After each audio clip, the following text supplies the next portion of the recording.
travels to Greensboro, North Carolina. Homecoming activities 1997. Homecoming parade just ended as the bands continue to march into Aggie Stadium. And we're inside Aggie Stadium for Homecoming 1997 as the Aggies of North Carolina A&T host the Bison of University. Hello again, everyone. I'm Charlie Neal, and welcome to Greensboro, North Carolina at Stadium in Homecoming 1997. Today, the Howard University Bison were picked to be the Eastern Athletic Conference football champions this year. But with 2 losses under the belt, that's probably not going to happen. But they can still be part of sport for a number of other teams, including the Aggies, who have only 1 conference loss. That's the team they'll face today. My partner is with Lem Barney. And Lem, this is an old rivalry. These 2 teams get, but it's always a great football game. And here today, Charlie, would be no exception at all. Both are riding high. 2 good offensive quarterbacks, great offensive quarterbacks, I might add, and 2 outstanding defenses. When you speak of that offensive quarterback from Howard University, you're talking about a young man by the name of Ted White. Ted White has done just about everything he could do at Howard University. Although he's not had the great year that he was expected to have, he still leads the conference in touchdown passes. Individually, he's done outstanding, Charlie. But again, I think it's been summed up pretty well by his coach, Steve Wilson. He is something special, and special he is. The Aggies of North Carolina A&T have one of the top defenses in the nation, and they're led by a young man, Chris McNeil, who will have his hands full today trying to stop that run and shoot of Howard University. Well, Charlie, Chris McNeil has been elected as preseason All-American candidate. He is majoring in business management, but today his major field of concentration will be applying quarterback pressure on Ted White. He's also received a bid to play in the Hula Bowl. All right, our George Johnson also with us here in Greensboro. He's down on the sideline. Let's go down to George. All right, thank you very much, Charlie. You talk about this game becoming a rivalry. I think it's been fueled by the recent homecoming encounters. Take, for example, last year when Howard University played host to North Carolina A&T in homecoming, would totally dominate that ball game, winning it by the score of 38-3. Of course, that didn't leave a thick taste in the mouth of A&T fans, but probably the game that's most bitter to these folks is back in 1993. Howard University would come down here to their homecoming and come away with an overtime win thanks to a Jay Walker touchdown run from 25 yards out. Of course, Jay Walker now playing in the National Football League. The folks haven't forgotten about that football game, and though many of those young men that are playing on the team this year weren't playing back then, well, they still carry that rivalry, that grudge with them. As I said, the folks haven't let them forget about it. So this one promises to be a real good one. In fact, the last time you guys were here, was it for that football game? Back to you, Charlie. It certainly was, George. 1993. This will be the 27th meeting between the Aggies and the Bisons, and the Howard University team has won the last 2. We'll be back with the starting lineups and the opening kickoff from Greensboro, Homecoming 97 in Aggie Stadium in just a moment. Today's game is brought to you by the more than 1,700 AutoZone stores across America. AutoZone, the best parts in auto parts. Back to Aggie Stadium on the campus of North Carolina A&T in Greensboro, North Carolina. I'm Charlie Neal along with Lem Barney and George Johnson. And the Howard University Bison will receive the opening kickoff as you look at the Aggies of North Carolina A&T. That's Darren Dawkins, a freshman out of Pennsylvania, who will be kicking off. And this Homecoming 97 is underway. It's coming down on the near side. Boy, it's rainy at the goal line. He drops it, and it'll be a touchback, and Howard will bring the ball out to the 20-yard line. First down and 10. They'll get the first offensive possession as we look at the starting lineups for Howard University. Fred Ray is the man in the middle. There's its quarterback, Ted White, out of Baton Rouge, Louisiana. Let's look at the rest of the offense for Howard University. The man at the fullback spot will be Desmond Wise. Stuart Brooms, the other running back. Leonard Stevens, the tight end. The receivers, MacArthur Johnson and Marlon Ward, so they get all of their receivers healthy for the first time in a while. I mentioned Fred Ray is the man in the middle. Hooper and Cole are the guards, and Massimini and Young are the tackles. An offensive line that averages about 285. It's a first down and 10 at the 20-yard line for Howard University. Their own 20 on first and 10. They give it to Hutchinson. Hutchinson turns the corner, goes to the left side, but there's a little penalty flag down at the 20-yard line after a gain of 6. This was thrown by the head linesman on the far sideline. Now let's see what this penalty is all about. Let's look at the defensive starters for the Aggies of North Carolina, brought to you by AutoZone. Up Clyburn, who's a Hula Bowl invitee, along with Robert Williams. Chris McNeil also headed for the Hula Bowl, along with Troy Pelshak. The linebackers are Red Sullivan and Marquise Bailey. While in the secondary, we'll be seeing Torrey Colston, Jermaine Henson, Jerome Knight, and Josh Rogers. This is a defense that has recorded 42 sacks this year. And this is a holding penalty against Howard on the first play from scrimmage. So it may be that type of an afternoon. So it'll be 1st and 20. Well, 1st and 20, they ran the first play. We have two aerial type quarterbacks, and so I think we're going to see an aerial game. And the officials is assigned by the Mid-Eastern Athletic Conference, headed by Sam Jordan. Ted White working out of the shotgun on 1st and 20. Back to pass, looking downfield, has it complete. Abdullah, and he's out across the 30 to about the 31-yard line. Should be enough for a first down. It's good for 23 yards. Abdullah on the reception. For him, his 14th reception of the year, averaging 11.6 per reception coming in. He's a senior out of Jacksonville, Florida. The Aggies lead the series 14-11-1. Howard has won the last two meetings. And we get another penalty tacked on, this one going against the Aggies. Looks like roughing the passer. So Ted White hit after the ball go to Abdullah. In addition to the first down picked up on the catch and run by Abdullah, they will tack on another unsportsmanlike conduct penalty. It's a lot of yardage there. Again, get a chance to look at the replay. They deploying 4 wide receivers. There's Ted White, comfortable in the shotgun. Looks downfield, spots Ayab Abdullah. Cuts it back upfield, gets it out of bounds, and 2 penalties tacked on, 1st down and 10 at the 47-yard line. Keeping it on the ground this time, Stuart Broom stumbling to midfield, and Broom picks up a couple of yards. It'll be 2nd down and 8 for Stuart Broom, a senior out of Forestville, Maryland. Went to McNamara High. One of the best receiving backs in this offensive strategy for Howard University. He's tied for 4th in the conference with his teammate MacArthur Johnson in reception. That certainly helps, particularly when the receivers are covered downfield, flared out to the backfield of him. Came into the game averaging 4 yards per carry. At midfield, 2nd down again. White working out of the shotgun. Broom, the lone setback in the backfield. Back to pass. McNeil chasing. White turns the corner and is knocked out of bounds. And a late flag comes down, maybe getting a late hit against the Aggies of North Carolina A&T as Ted scrambles for the first down, or close to it, right at about the 41-yard line. Let's see where they mark it. Charlie, there's not a lot of love lost between these two teams. You get a chance to see Ted White operating out of the shotgun, deployed 4 wide receiver. He's chased by one of our key players here. There it is, out of bounds, late hit by one of the defensive backs. Extra 15 yards tacked on. A little questionable call, but again, the officials are trying to set the tone now that they're not going to have any unnecessary roughness called in this ball game by each team. All right, well, they tack on the extra 15 yards for personal foul and unnecessary roughness. That puts Howard in great field position at the 27-yard line, where it'll be 1st down and 10.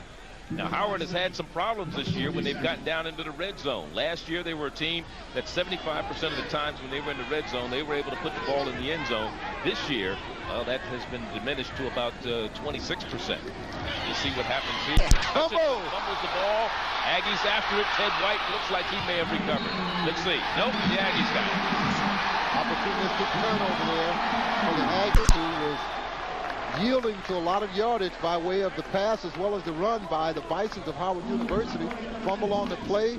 Ball recovered by North Carolina A&T Aggies at their own 31.5-yard line. Covered by Polchak. Troy Pelshak, the man on the fumble recovery. That is his 3rd this year in that department. So Howard University drove from their own 20. The drive stops at the North Carolina A&T 32 on a fumble. And the Aggies, one of the top teams in the giveaway takeaway department this year. And they keep the ball on the ground on 1st down. As we look at the Aggie starting lineup, Adon Hall gets the start today, and he's quite a story. We'll tell you about that as we go along. He originally signed with Howard University, but he is now the quarterback of record for the Aggies of North Carolina A&T. From the Maryland, Washington, D.C. area. As we look at the backs that will be employed with Maurice Smith, James Burkett, Maurice Wynn. And the men up front, Hernandez gets to start in place of Griffin. Back to pass, Hall. Ball knocked away, incomplete. 3rd down and 8. Joe Wallace, the intended receiver, as we look at Howard's defense, led by Roy Sampson, Rodell Fair, Marcus Douglas, and Bobby Jones. The linebackers, Curtis Allen and Clarence Peacock in the lineup for the first time in a couple of weeks. Roan Hill's the man in the middle. The secondary, Chris Rogers along with Omar Evans gets to start at the right corner. Darnell McDowell and Jarvis George are the safeties. It'll be 3rd down. And the pitch coming to the left side. The Aggies keeping the ball on the ground. That was Bass Knight. Michael Bass Knight had 139 yards the last time we saw him up in Indianapolis against Tennessee State. Marcus Douglas on the stop defensively for Howard, but it'll bring up a 4th down punting situation from their own 37-yard line, 38. Antonio Moore, who we saw come up a little lame in pre-game warm-up, is back to do the punting. Moore, sophomore out of Wadesboro, 2nd in the conference. Blocked. And is partially blocked. Waiting for it, Howard University, and is picked up. Opportunistic, could score here. And that is Ronnie Barnes, who goes in for the touchdown. Ronnie Barnes, senior out of Newport News, Denby High. He covers the block punt, runs it in. About 32 for a touchdown. He blocked 2 a week ago against Morehouse. And there is Ronnie Barnes. He's a converted tight end, playing on the defensive side of the ball. Here it is again. We didn't see the block, and I think it was Mays who blocked it. But again, Barnes comes up with the block intended punt. Outlegs everyone to the end zone for the first score of the evening. And that is the 2nd time this year that ball Moore has had a punt blocked, and the pressure by Card is good. And Howard has drawn first blood here with 11:50 remaining here in the first quarter. They lead it 7-0 over the Aggies.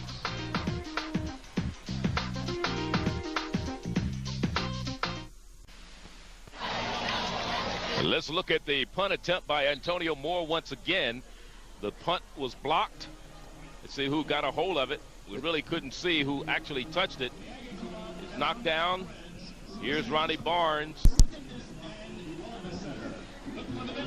It was Chris Rogers, defensive back. 28 yards. 28. On the block return of the kick. Rogers blocked it.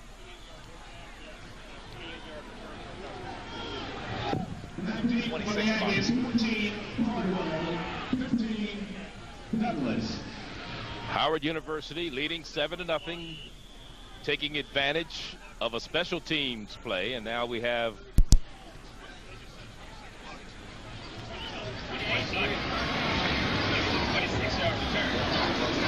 let's see what's going on with the ball. Is this a penalty against Howard? Maybe so. They're going to delay a game. They're going to kick off from the 30 now.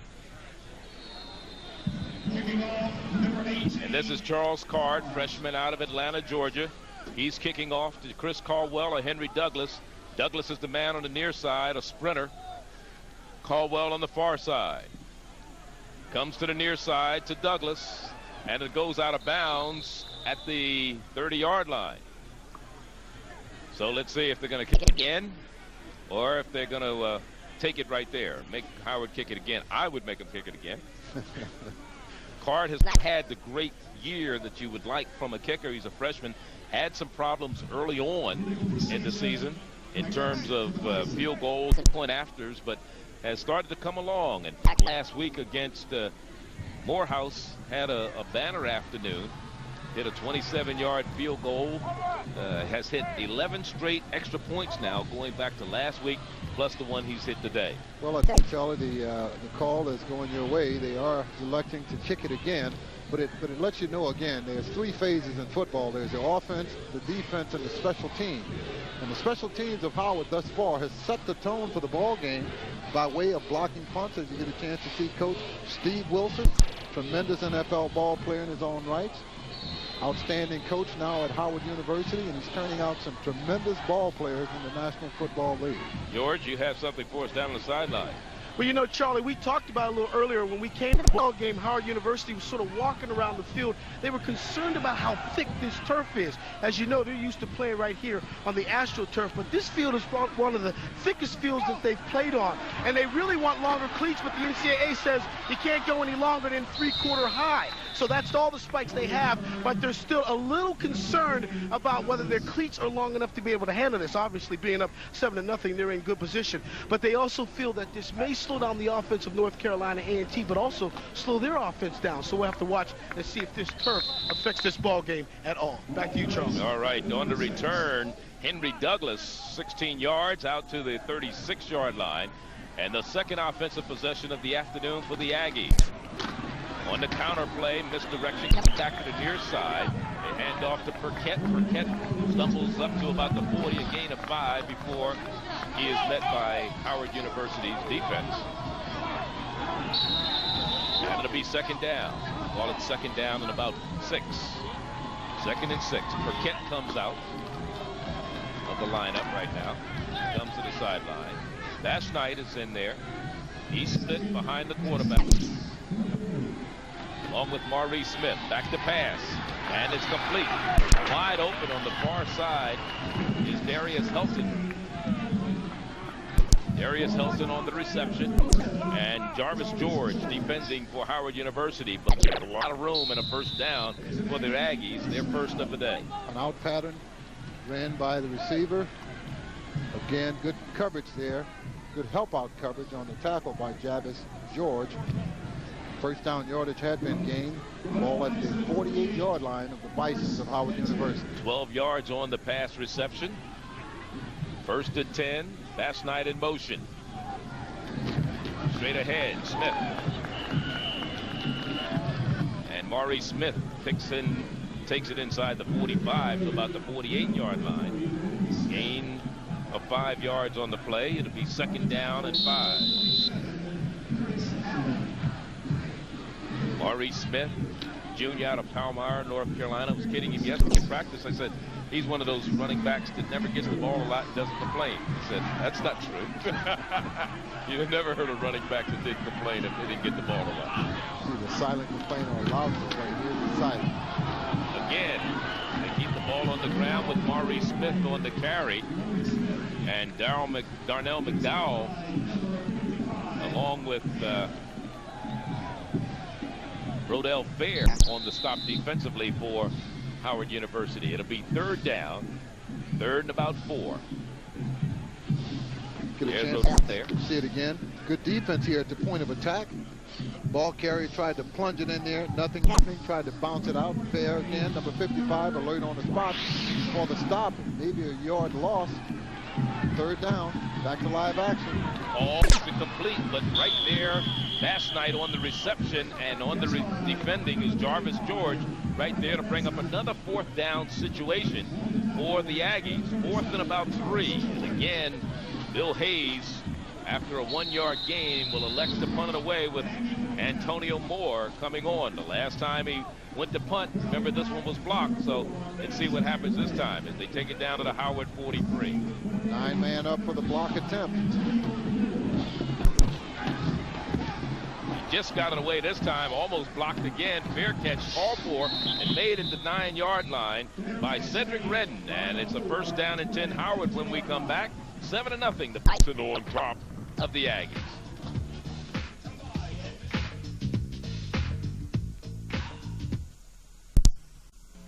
Chance to look at that last punt. Almost blocked again as the defensive back, Darnell McDowell, skins the corner. That's what it's called.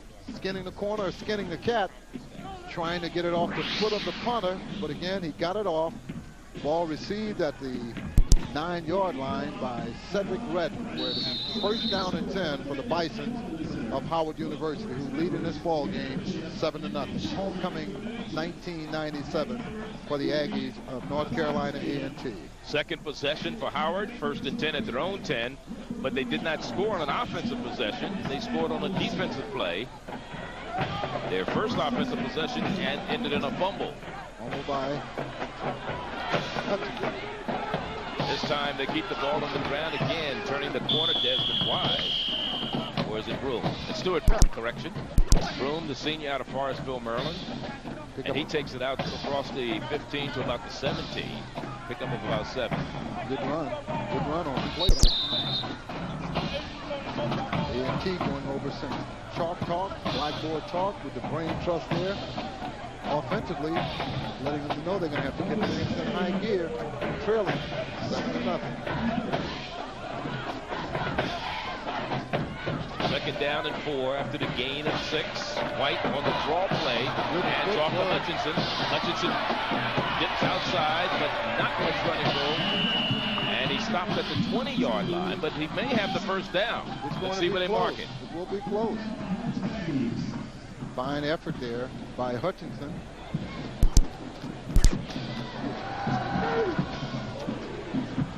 This portion of today's game is brought to you by Quality Care Service from Ford and Lincoln Mercury Dealers. Their measure for the first down as you look at Steve Wilson. In his 9th year as the head coach of the Bisons of Howard, has a 59% winning percentage, 22nd coach in the history of the school, and it is a first down for the Howard University teams. They move the chains.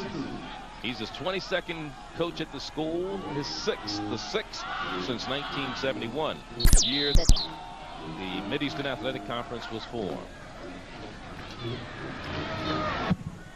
38-3 was the score a year ago in Washington, D.C. between these two schools as Howard beat the Aggies for their own homecoming up at RFK Stadium.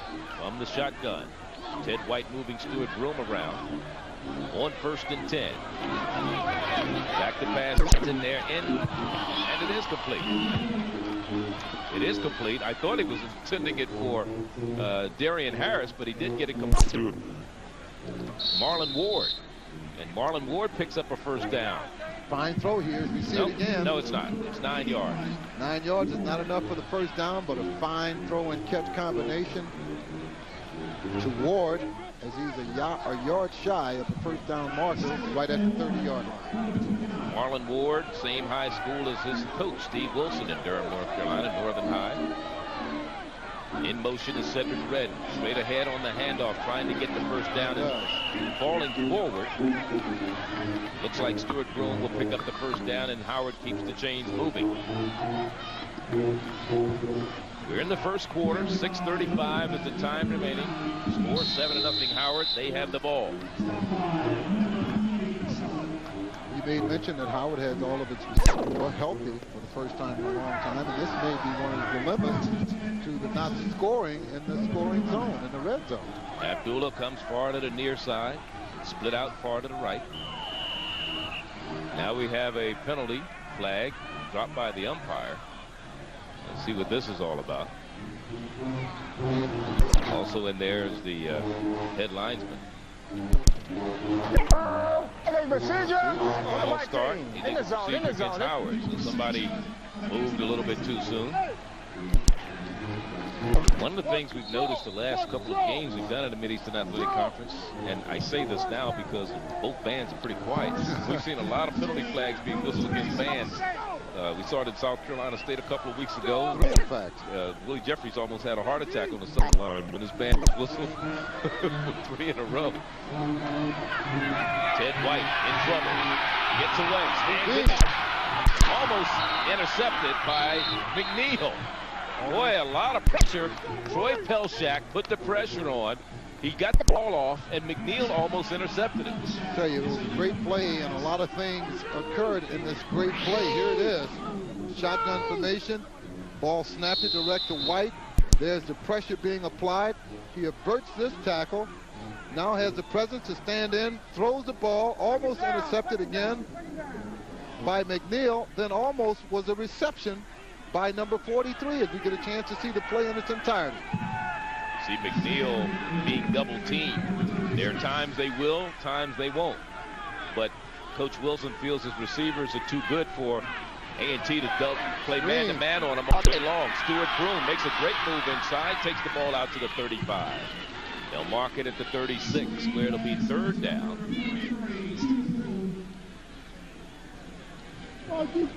3rd and about 5. Almost had something going. Good pressure applied by the up front man of North Carolina A&T. Screen almost formed to perfection, but again, a few yards gained on it. 3rd down and 5. 10 yards on the reception.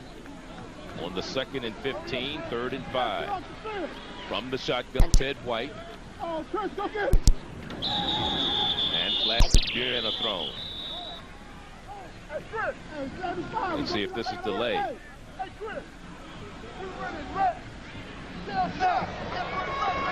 Good ball. False start.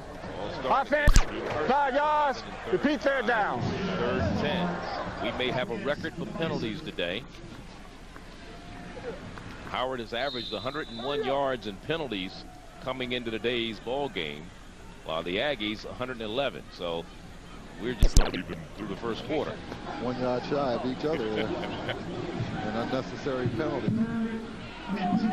3rd and 10. Ball at the 31-yard line. Again from the shotgun. Ted White works. Has time. Plenty of time. Has a man wide open in the flat.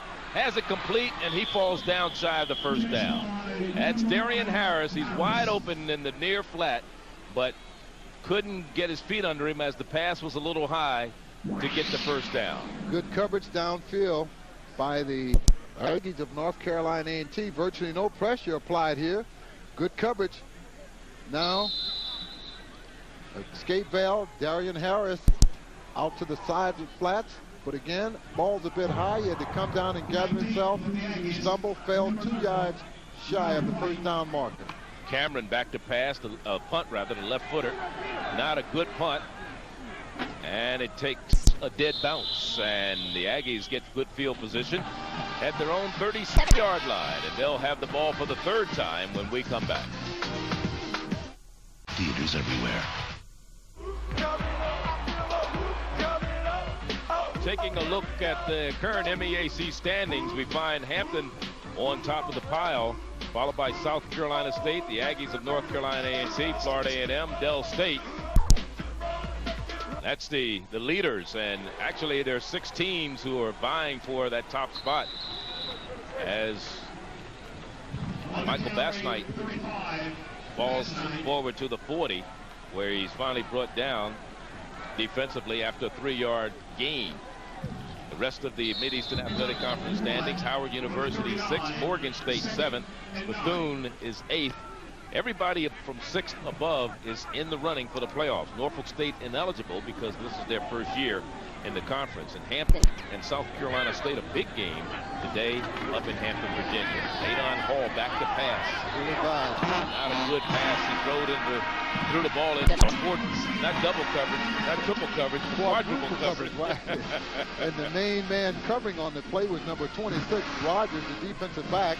And I had a chance to talk to his defensive back coach, who was a former NFL player himself, Greg Butler, who played with the Chicago Bears. And there's one thing about having the opportunity to be coached by a defensive backfield coach who played defense. You learn a lot of fundamentals and principles. And he has 2 guys there that he feels are going to make it to the next level, in Evans and in Rogers.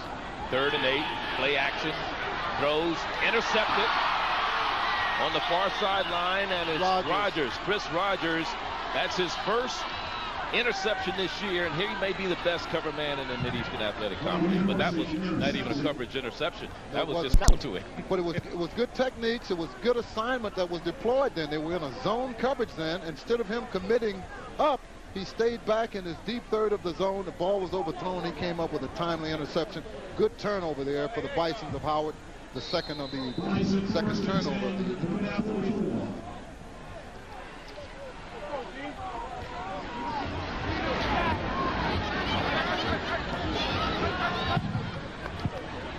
So Howard with the ball, 1st and 10 at their own 44-yard line, leading 7-0. Their 3rd possession of the day. White back to pass, steps up, has running room, takes off across midfield, gets a block, out of bounds in front of his own bench. 1st and 10 at the 44-yard line.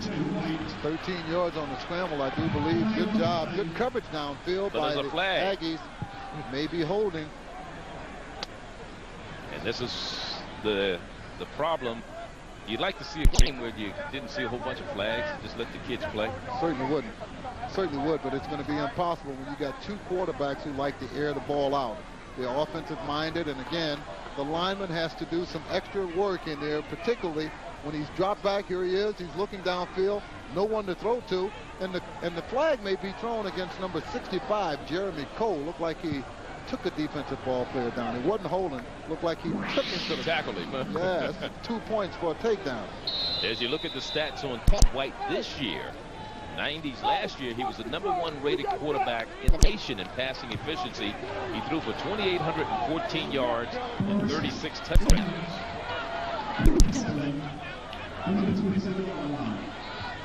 He needs 2 touchdowns to break or tie the MEAC for touchdowns. This is intercepted off the hands of Harris into the arms of Torrey Colston. And Colston with his 3rd interception of the year.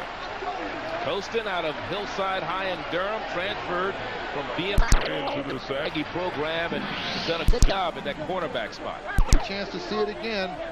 Deployed from the shotgun. No, he was under the center. Number 1 didn't put 2 hands up to try and bring it in. Harris, again, off his fingertips. Timely reception for Torrey Colston. Let's see if the Aggies will take advantage offensively as they get the ball in Howard University territory. This is their deepest penetration. They did get it to the 43, and that's Burkett. And Burkett gets a first down to the 21. Tough ball carrier. Tough ball carrier. After coming off back-to-back turnovers, one by the Aggies, now this one by the Bisons of Howard. Burkett, nifty running for the first down yardage. Get a chance to see it in. Great blocking here at the point of attack. Stays on his feet, keep his knees turning, advancing the ball upfield for nice yardage. First down and 10 at the 22-yard line. Burkett, a freshman from Plymouth, North Carolina, taking the place of Reggie Schubert, who's on the sideline, not playing today because of an ankle injury. Here's Bass Knight turning the corner.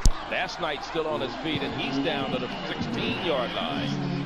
Michael Bass Knight, Jr. out of Norfolk, Virginia's Booker T. High, 2nd team all-conference a year ago. Came into the game averaging 4.3 yards per carry. Gets 5 on that one. Tough 5 yards there as Bass Knight fights his way upfield.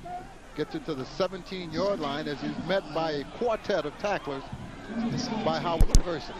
2nd down and 5. Bass Knight on the pitch. He's met as he tried to turn the corner that time.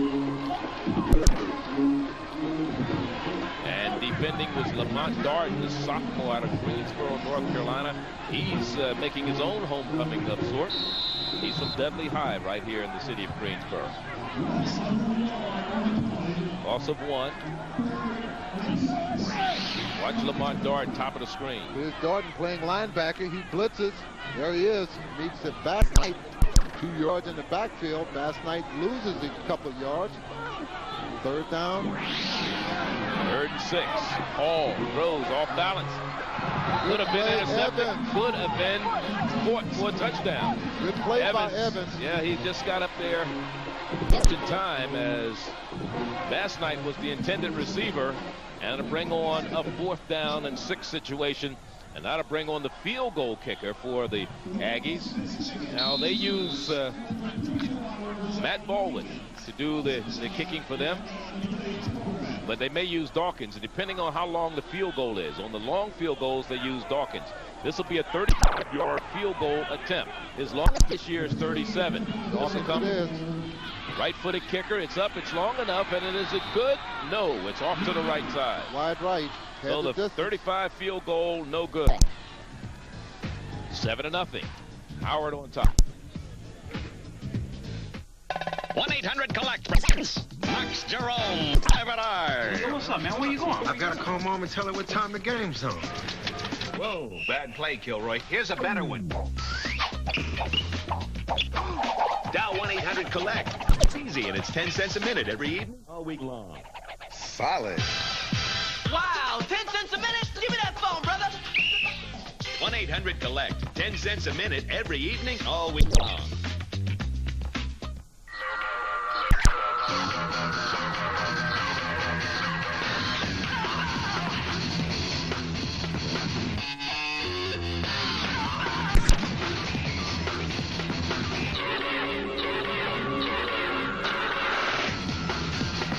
Introducing the Lobo shoe and apparel collection from Reebok. If you want it, there's only one place to get it. Lady Foot Locker, of course. The Lobo collection from Reebok. Only Lady Foot Locker.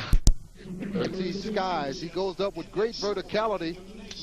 He committed, but the ball was thrown high, and Evans ended up tipping the ball. We didn't get a chance to see Evans himself. We saw the end of the quarterback attempting the pass, but again, Evans is that second man in that duo who Coach Greg Butler feels is going to be able to take it to that next level and get it to the National Football League. Omar Evans is probably the best player, maybe the best player, as close as you're going to see in black college football, Deion Sanders, because he plays both ways. He can play any skill position you put him in. Not only that, Charlie, he's the young man that shocked the partisan crowd at Jackson State. There he is there with a 98-yard opening kickoff. 94-yard opening kickoff against Jackson State, where they lost 31-28. From the shotgun, 1st and 10, Howard has been its own worst enemy today. They fumbled their opening possession, and they had an interception on their last possession. This is their fourth possession of the day, plus they've taken themselves out of good field position with all these penalties. Let's go down to George on the sideline as you look at Bill Hayes, who's with Commissioner Harris. All right, thank you very much, Charlie. Yes, I'm joined by Commissioner Charles Harris of the Mid-Eastern Athletic Conference. You know, this is an exciting time for you, especially when you talk about football in your conference. It's been extremely successful. Well, it's been a great run for us this year, and certainly with 4 teams right now ranked in the top 20 in one play, you can't help but feel good. South Carolina State undefeated, playing Hampton today in a critical game. A&T has always been strong, and FAMU is right there in the hunt as well. We're really excited. This is a year we believe we've got 2 teams that ought to be in the 1AA playoff. So that would mean that you could get possibly 3 teams in the postseason is what you're shooting for, because you still have the Heritage Bowl, which is really big to this conference. Well, certainly that's the case. The Heritage Bowl will always match up one of our teams against the Southwestern Athletics Conference. And again, we just believe that based on strength of schedule, with the kinds of teams that we've played out of the league, if there's ever a year it's going to happen, it ought to be this year. Okay, well, real quickly, we have to go back, but there's so many other things that are happening on in the conference outside of football. Real quickly, allude to some of those things. Well, of course, you've got a season basketball package that kicks off on December 7th. One of our games is Coppin State playing Arizona, and then we go into our tournament in Richmond, Virginia, early March. We're excited about that as well. Okay, beautiful. Thank you very much. Charles Harris, the Commissioner of the Mid-Eastern Athletic Conference. Back to you, Charlie. All right. Thank you very much, George and Commissioner Harris. And a 27-yard play. Ted White gets it to MacArthur Thompson and gave them a first down at the 40-yard line. But now we have another penalty, which Howard, it's their 5th penalty for 67 yards in the game so far. Let's look at that play once again while we were talking to the commissioner. Here's the play Charlie was alluding to, deployed in the shotgun. Ted White, fine overhead spiral to MacArthur. Looked like it was a little interference as number 2, Colson, gets up and sort of goes at the official. What are you going to call? What are you going to call? Well, nothing was called. It was first down and 10. Following then, it was a penalty. Now it's first down and 15 for the Bisons of Howard University. At the 36-yard line, their own 36. Ted White drops back, throws long down the sideline, has a man there, can't get to it, just over the outstretched hands of Greg Kyler, the transfer out of Tennessee. What passer from Peyton Manning a couple years ago. Certainly did, and I tell you what, he should have had that pass in. He's got to leave his feet for that type of ball. It was right off his fingertip. He had a chance to catch it, but he's got to give up the body. Stretch yourself out and bring that ball in. Unimpeded here because he had got separation from the defensive back. Look at this tight spiral. Look where he is. He's got to give up his body. He's got to leave his feet and catch that type of ball, Charlie, if they're going to win the ball game. All right, it'll be 2nd down and 15. Trips receivers on the right side. So that means they'll probably go left, right? Right up the middle. It's a diversion, I tell you. Ted throws incomplete, and that was, I hear you coming, catch. That was an alligator arm on the part of the receiver. Abdullah. He heard all those defenders coming over his back. He didn't want to get hit. He certainly did, Charlie, but he got hit anyway. Now, here's the thing about wide receivers. When they go across the middle, invariably, they're going to get pummeled. But again, good throw there by White, intended for Abdullah. He should have caught that ball. Timeout. We'll be back.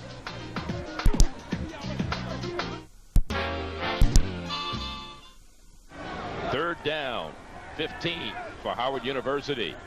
One lone setback behind Ted White. White fakes to draw, steps up, has time, runs, and he is hammered before he reaches the 40-yard line. So it'll bring up a 4th down situation. Ted White was hit by Chris McNeil. So they come from their own 20 out to the 39-yard line, and it'll bring up a 4th down punting situation for Howard University. And Cameron will get off his 2nd punt of the day. The first one, 26-yarder. Let's see if he can do better this time. He's averaging 36 yards per punt. And that's going to be the end of the first quarter here at Aggie Stadium in Greensboro, where the Howard University Bison have a 7-0 lead over the Aggies for homecoming 1997.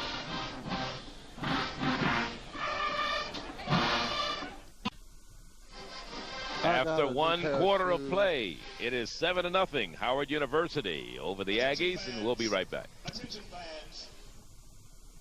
For the 2nd quarter here at Aggie Stadium, homecoming 1997, and Stefan Cameron back to put away for Howard University. Caldwell is the deep man for the Aggies of North Carolina A&T. 18th in the nation in punt returns for this man. He's standing back at his own 25. Cameron gets off a good kick this time. Drives Caldwell back to the 10. And he gets... Good deep fumble. I think he does recover. Fortunately, let's see. They're going to unpile. I think it's fortunately. We'll see. Maybe unfortunately. The Howard University Bison seem to think they have it. Let's see what the officials say. We haven't seen a signal from them as of yet. Depending on who's on the bottom of the pile, the officials are saying it's Howard's ball. The officials say Howard recovered. Turnover. So Caldwell trying to field the ball, fumbles it at the 5. Cameron gets off a good punt. Here it is. The intended receiver, number 24, never gained possession of the ball. As there's a mad scramble, Howard comes up with it. Lloyd May for Howard University. So Howard University gets the ball again. 1st down and 10 at the North Carolina A&T 6.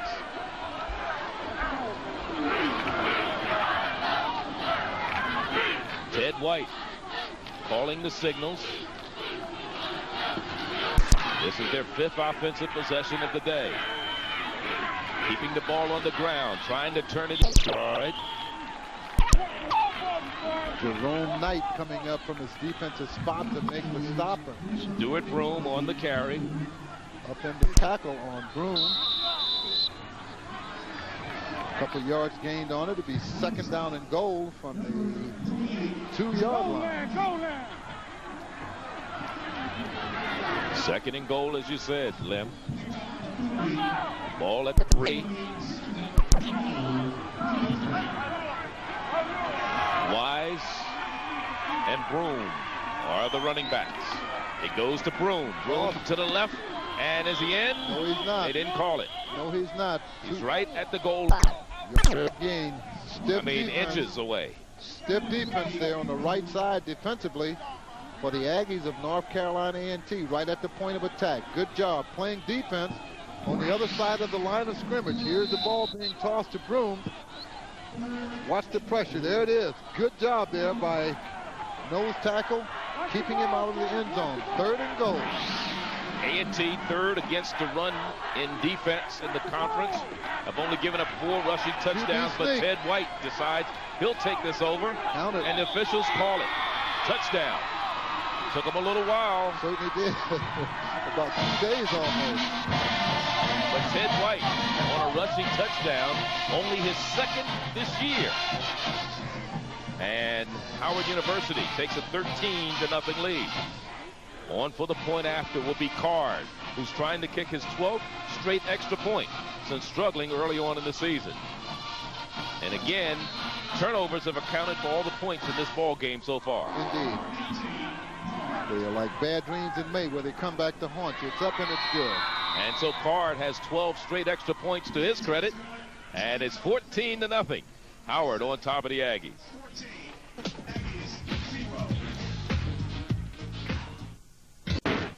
Lem Barney, George Johnson in Greensboro, North Carolina for homecoming 1997. I'll tell you what a gorgeous day it is here in Greensboro, Lim. It started out as a pretty rough weekend. It was raining yesterday and last evening, and even this morning it was very overcast and very cloudy. And I'll tell you, sights and sounds are live in Greensboro. Indeed they are, with all the splendor and regalia. Here's the touchdown by Ted White, a 1-yard plunge. And the first quarter stats, Charlie? We don't have them, but there's the crowd of... A lot of bands, a lot of high school bands on hand. They were in the parade today. As you look at the first quarter stats, Howard University 62-28 in the rushing yards. In the passing yards, 51-13.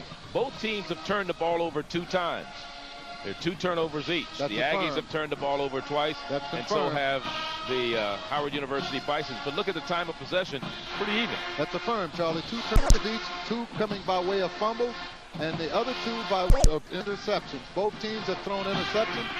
Both teams have thrown 2 fumbles and 2 interceptions. But again, one of those, and both of them coming in the second quarter. No, one of them in the second quarter. Correct. This one goes over the head of the running back from A&T, or the return man, Henry Douglas, and he runs it down for a touchback. So the Aggies not looking very sharp here today. Remember, this young man, Adon Hall, their quarterback, has rallied them from a couple of deficits this year.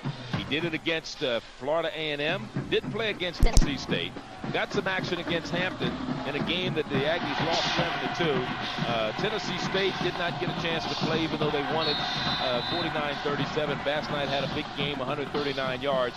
But against Florida A&M, they were down 24-7 when they put Hall in there. He brought them back. They won it 40-37 in double overtime. And then against Morgan last week, he came in, well, he was in the ball game. It was back and forth between him and Ben Garrett, who's not playing today because of a shoulder injury, and a flag goes down again. But he came into the ball game, drove him down the field with 11 seconds left. He hits Henry Douglas with a touchdown pass, and they go on to beat the Michigan State Bears last week 7-6. No question, Charlie. He was the can-doer. He was the catalyst. He was the spark plug. And they may be looking for that same thing in this ball game. We spoke about the story. He's from the Washington, D.C. area, had originally signed to go to Howard University after playing at Montgomery Junior College, where he was a second-team All-American a couple of years ago. Then he didn't finish in time to come to Howard. He was sitting out there, and Steve Wilson felt, well, Ted White is back healthy, and we're going to let him play, and he's going to be in the lineup and actually doing a good job for us this year. So he felt that this kid Hall probably would wind up as a 3rd-string quarterback because he's got this other young man sitting there, Bobby Townsend, big kid out of Texas.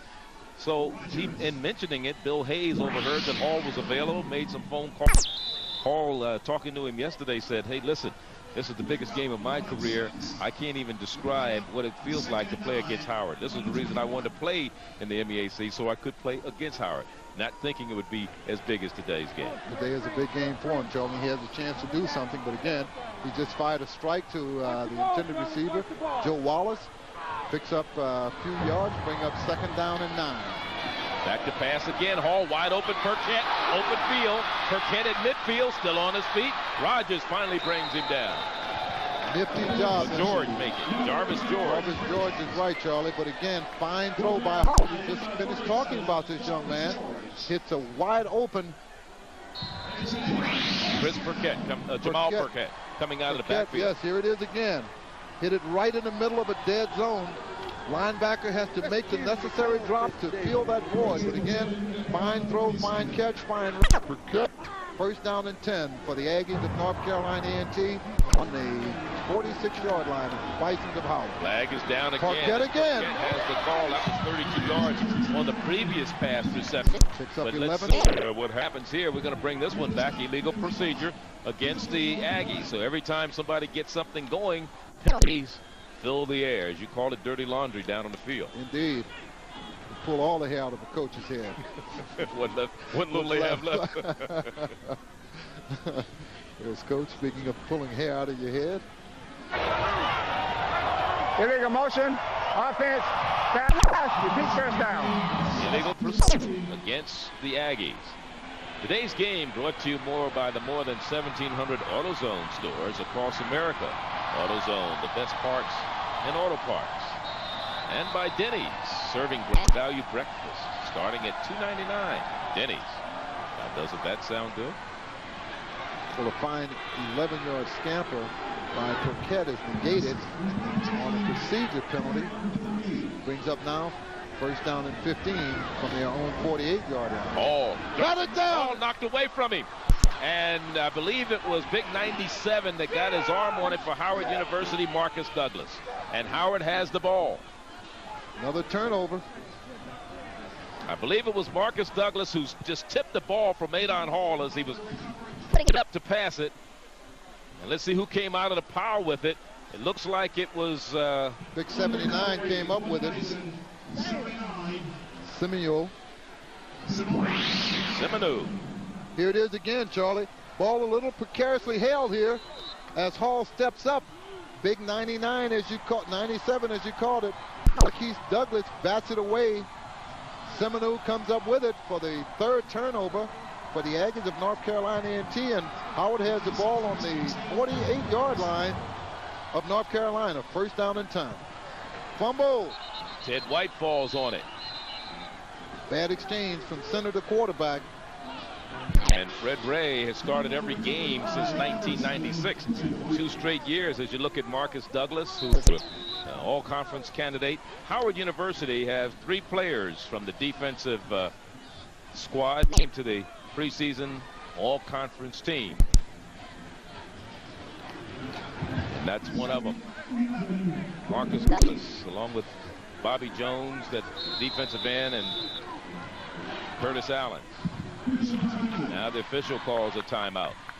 They also put 3 on the offensive squad. There's a timeout on the field. We'll be back. 14-0. 15 left. Second quarter here in Greensboro. 14-0 Howard over A&T. And we may have an offsides penalty against Howard. Against A&T. Ted White moving and running, has a first down, still on his feet, holds onto the ball and is dropped at the 31-yard line. That may be against offsides against A&T. Correct, and they may decline the penalty because of the yardage that was gained by White on the scramble. He scrambled for about 14 or 15 yards. Left in, I do believe, jumped offside prematurely. Now they're saying it's against Howard. Illegal procedure. It's kind of interesting because it looked like the far side that someone jumped. And the line judge on this side is the one that called it. Illegal formation. Offense. Bad yards. Repeat second down. So it's hypomyopic vision. That's called. He can see close, but he can't see too far away. That's Rod Pearson, the line judge. Good job by quarterback Ted White. Both these quarterbacks got to run more securely with that ball tucked, particularly when they're running outside. Get a chance to see the amount of penalties by both squads, perhaps from our 11 penalties in this game, 109 yards so far. That's plenty. So we're even at halftime. Movement. Ted White. No, what happened was I think they centered the ball and nobody else moved. The loss of a down, man. They bring up third down. 3rd and 16. Make it 3rd and about a little more than that. Yeah, because it was a loss of yardage on that particular play. When the ball hit the ground, Ted had to jump on it. 3rd and about 17.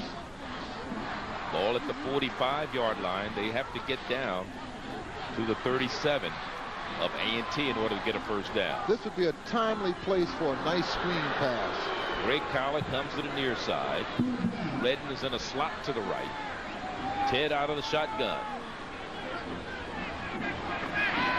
Stands in there. Has time, throw, runs into the middle of the field. Tackled from behind by McNeil. McNeil trying to strip him of the ball to bring up a 4th down. He's going to be short of a first down by about a couple of yards. Again, Coach Wilson on the offset doing pregame report. Again, of this young man, he is special. Here he is. He looks down the field from the shotgun. Everybody's covered. He decides to take it upfield on his own, and he comes up shy of the first down yardage by about 2.5 yards. 4th down to punt it away. Good hit. Fair catch called for.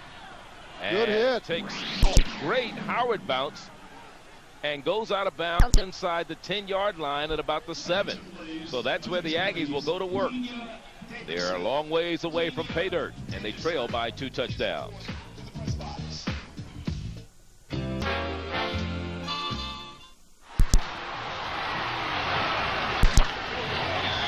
The Aggies of North Carolina A&T deep in their own territory, starting at their own 7-yard line. Bass Knight gets the call and back to the line of scrimmage. In fact, may have lost a half a yard back to the 6-yard line for him.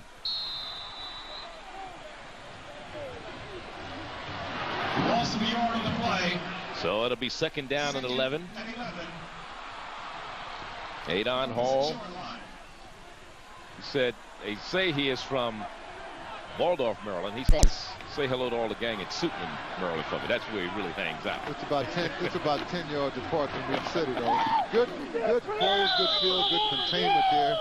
As a result, another half a yard loss, if anything, gained at all, Charlie. One of the things Steve Wilson was concerned about was the fact that Adon Hall presented a different type of offensive strategy for the Aggies, something that he had to prepare for differently than he would with Ben Garrett in the lineup. He was already prepared to play against Ben Garrett, and then Adon Hall, of course, gets the start.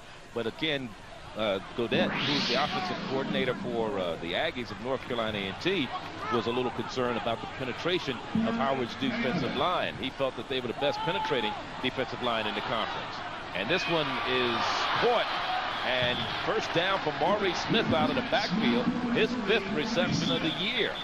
A low pass, but Maurice Smith went down and caught it. Junior out of Palmyra, North Carolina, 14 yards and a 1st down. Evans, Omar Evans, good play action fake here. Throws the linebacker. Linebacker comes up. He commits himself. Now here's the ball being delivered to number 43, Maurice Smith. Smith advanced the ball up over 1st down yardage.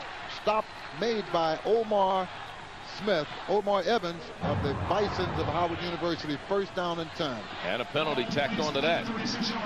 So now the ball is out to the 36-yard line. Again, the penalties continue to put up. I wonder, I'm going to check with Larry Barber, the record for penalties in a game in the recent athletic conference. Yards and penalties. We're going to set one today. Prayerfully not. Timeout now being called by Hall for the Aggies of North Carolina A&T, and while they're taking one, we too will take one. We'll be back.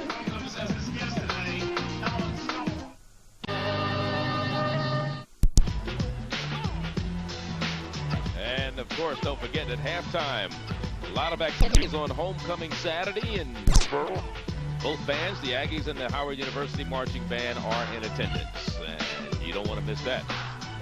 And today's flight accommodations for BET's crew for today's game provided by U.S. Airways.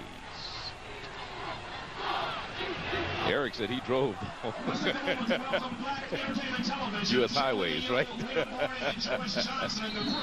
This game is being tape delayed and will be aired at 5 o'clock this afternoon on BET in Greensboro. BET can be viewed on Time Warner Channel 22. All right, Aggie fans, let's show the viewing audience how you do it. Marquette. They don't do it too well here, do they? No, they don't. They certainly didn't. Parquette on the run makes the stop. Then was Curtis Allen from his linebacker spot, a senior. Parquette trying to turn the corner, lost about a half a yard. It'll be 2nd down. We'll call it 11. I've been impressed with the defense by the Bisons, Charlie. I mean, they're playing defense with a lot of enthusiasm, a lot of hustle. And this is a team that's 6 in total. A&T 6 in total offense. Howard University 7th in total defense. 8th against the run. They've done a better job against the pass this year, but they've done a pretty good job against the Aggies today. This one completely doesn't. This is a real great sprinter. You have to tie him up early, because if he gets into the open field, it's the lights out. Yes, he's got to position himself a little better to catch that ball, to be able to advance it with the rack yardage, run after the catch. He tried to avert one of the defenders, but now here's the ball being delivered, a little slant pattern. Now you got to get those feet moving, get his shoulders parallel to the line of scrimmage, moving upfield. Again, good job by the defense to negate him from getting 1st down yardage. It's about a yard and a half shy of 1st down yardage. Ball needs to be at the 46-yard line.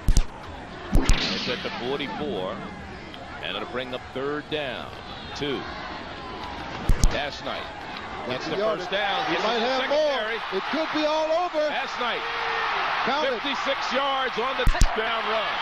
Michael Bass Knight, his 4th rushing touchdown this year. There are no flags.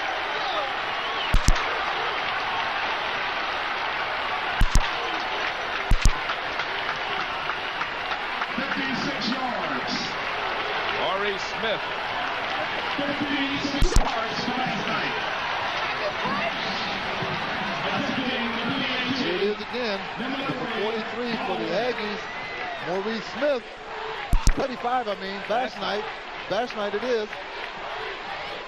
Good run. 46 yards. 56 outlegging everybody to the end zone. First score of the evening for the Aggies. And that's his longest run of the year. Bowling with the point after. The Aggies on the board, 14-7. 5:50, the time remaining. Second quarter. We'll be back.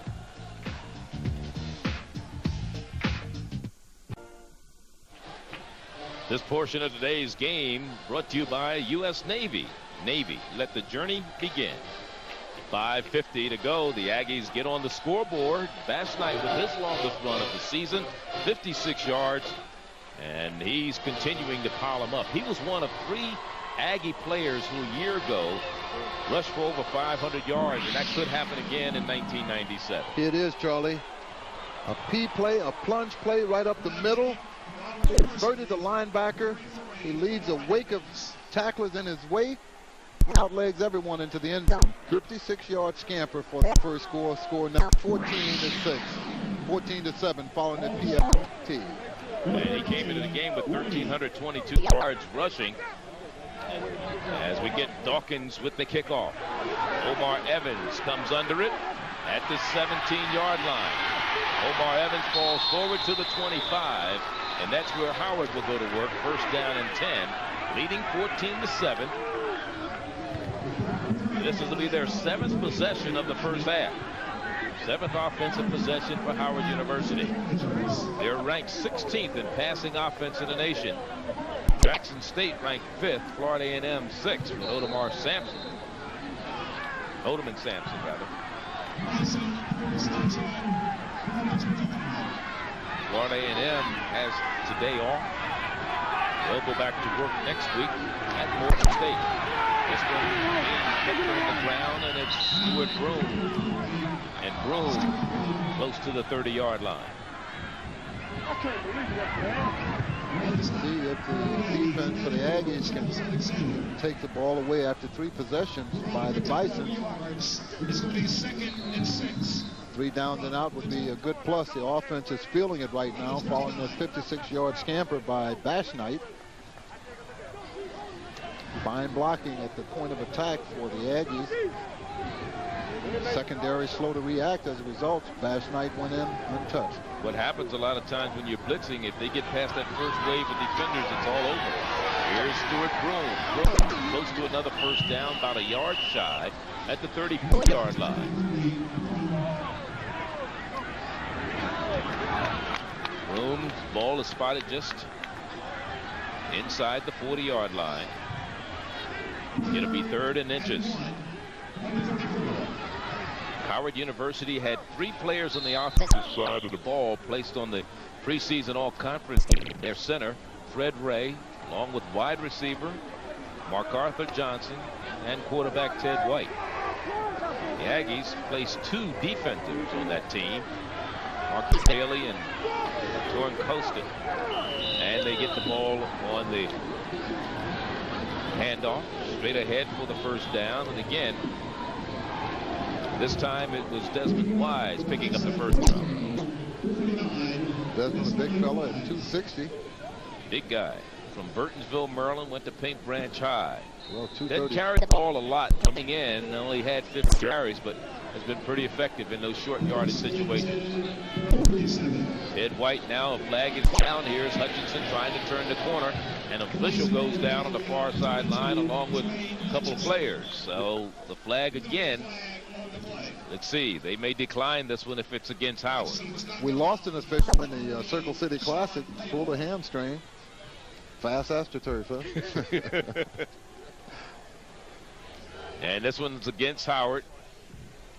The head linesman was the one that went out on this one. Offense, put a decline, second down. Oh, that thing does work. Huh? Yes, it does. First time we've heard Sam today. No yardage gain. Watch after the end of this play by Hutchinson. He tries to get out on a sweep. Good close, good field, good containment, and there he is. B.J. Little was the man who ran him out of bounds, and there's the official that goes with it. Meanwhile, it is set down after a loss of a couple. The ball is spotted back at the 35-yard line. Well, it'll be second down and about 12. 13 penalties in the ball game thus far. Not at halftime yet. A little more discipline has to be deployed by each squad. And Howard keeps the ball on the ground again. And Hutchinson out of Hawthorne, California. Charles Alexander. Hutchinson came into the game ranked 5th in the conference in yards per attempt. He was averaging just under 6 yards every time he touched the ball. Third down.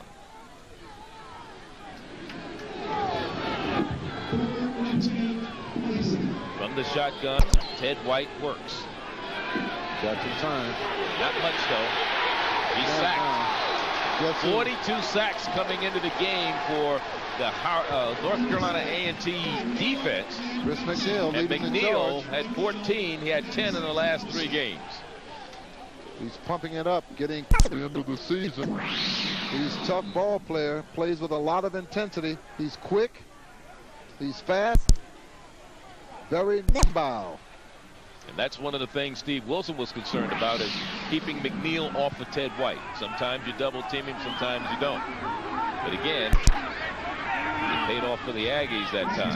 McNeil very dangerous, low snap, and the kick is away by Cameron.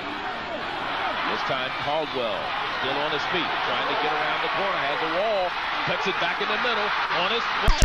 Caldwell will go all the way. This will be his first touchdown on a punt return this year. Count it. 68 yards on the return.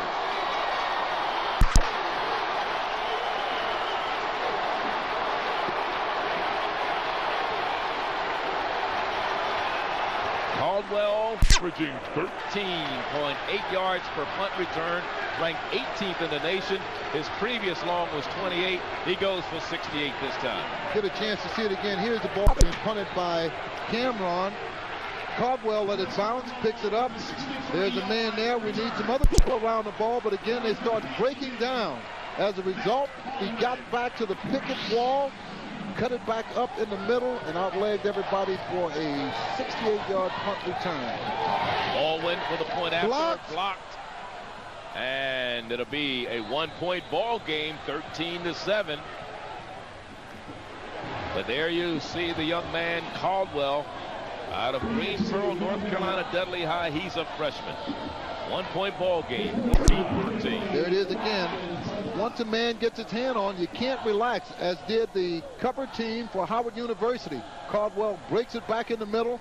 Now he outlegs everybody for the end zone. Starts doing a little Merlin Hanks. San Francisco 49ers. Yeah. As he gets it into the end zone. Watch. Here we go. Guys start slowing down. They break down. Relax. You can't do that against a deadly punt returner. Caldwell is giving some direction. Breaks it back in the middle. Now it's nothing but raw speed. Now here comes the Merlin Hanks. Here we go. A little showboating. Yep. Boom, boom, boom, I'm in. The difference is Howard did a pretty good job of putting it in the middle of the field, forcing it back inside as he started turning out. They had nobody there to contain. Correct. They started breaking down. They started relaxing. You cannot do that on a kick cover. You got to play relentless. It's an all-out effort. So we've had 5 turnovers. We've had all kinds of plays, a 56-yard run, a 68-yard punt return, a block kick running for a touchdown. 2 special team scores. Plus a host of penalties. So we've had everything you can ask for. This is homecoming. Evans. Evans at the 10. Evans still on his feet. Evans, he's dangerous. Evans out to the 35-yard line. So Howard University with their 8th possession of the first half. And And the time remaining is 2:05 and 25 yards on that kickoff return. Averaging 24.9, so he maintained his average. The ball at the 35. Howard leading by 1 point, 14-13. First quarter, 14 unanswered points by the Bisons, and now here in the second half, second quarter that is, 13 unanswered points by the Aggies of North Carolina A&T as they trail by 1. Back to pass on first down, stands in there, throws a little flare pass. He was trying to hit Abdullah, but it was not well designed at that particular time. Good coverage downfield by the secondary of the Aggies of North Carolina A&T.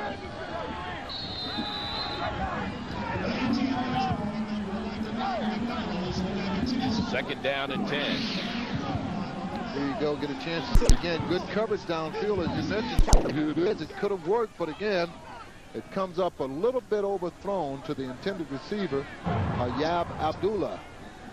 Second down and 10. Shotgun deployed by Ted White. Has it in and out of the hands of the intended receiver, and that is Arthur Johnson. Marlon Ward. Marlon Ward, number 81. But they were going to get a holding penalty against Howard. Another penalty. This kills all drives. And they're going to call that, I believe, against Jeremy Cole. It's Cole's second big infraction of holding. Here it is again. Cole was number... You know, we always know that players know that we're on TV. Sometimes officials do too. No doubt about it. They see us at pregame warm-up. They know they got a game coming, huh? This one all the way back to the 20-yard line. So this drive started at the 35. They've lost 15. 3rd and 25 coming on up. Penalties.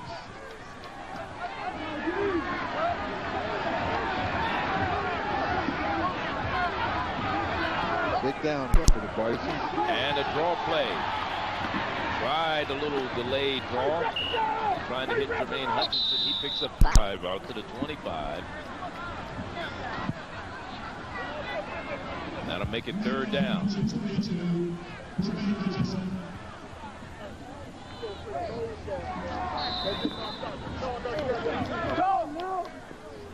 Come on, Lil. Slow down now. Here's Jermaine Hutchinson. Pick up a 5 on the draw play to Jermaine Hutchinson. Howard has been penalized 8 times today for 103 yards. So that should stop soon because they're only averaging 101 yards of penalties. So we should not see any penalties on Howard in the second half. Is that what it says? Maybe, maybe not. There's a timeout by Howard. They have 2 remaining. They lead it by 1. Shoe Market and the Price Place Shopping Center, West Market Street in Greensboro. BET Sports, home, black college football. I know that voice. Big George. Big G. Howard University with a 3rd down from the 25. And they work on the shotgun. This drive started their own 35. They were pushed back on penalties. 3rd and 19. They keep it on the ground again. Into the secondary. And falling down at the 40. Not enough for a 1st down. About 5 yards shy is Hutchinson again. Call again. Good intentions, but again, quickly the defense converges and he falls about 5 yards shy of the 1st down yard. Draw being deployed from the shotgun. Hutchinson nippy running uphill, loses the footing. This is what George was talking about, the tall high grass and those short cleats. It's almost virtually impossible to maintain good footing. Well, first time he touched the ball atoned for his fumble that led to Howard's touchdown by running one back all the way for a touchdown. You can duplicate a great hit by Cameron.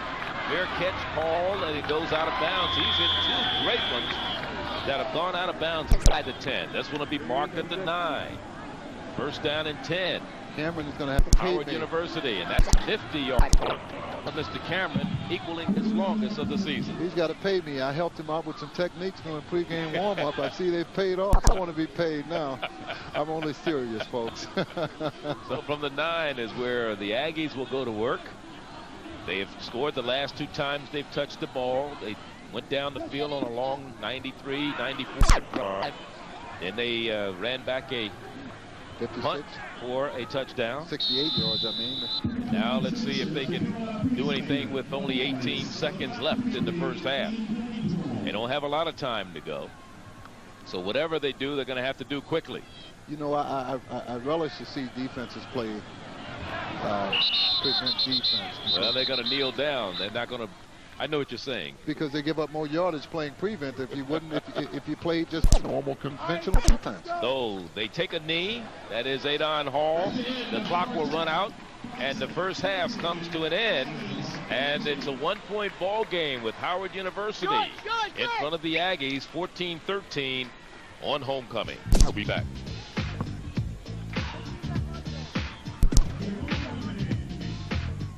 Lisa's Nutrageous bars are now 20% bigger.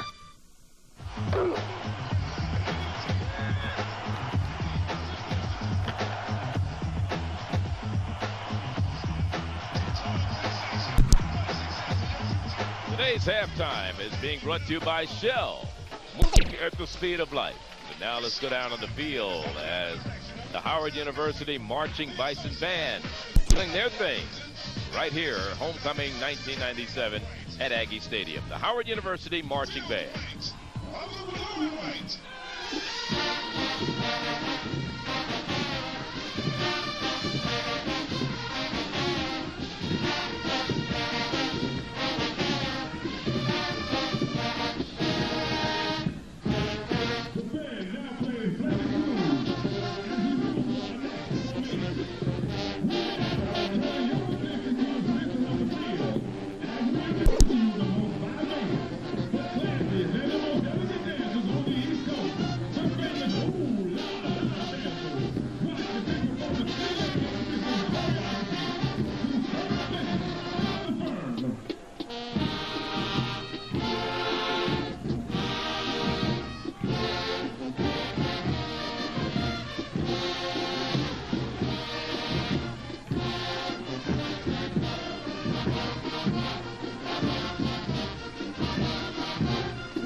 $14-13 is our halftime score. Aggies of North Carolina A&T at homecoming, failing the Bisons of Howard University. We'll be back.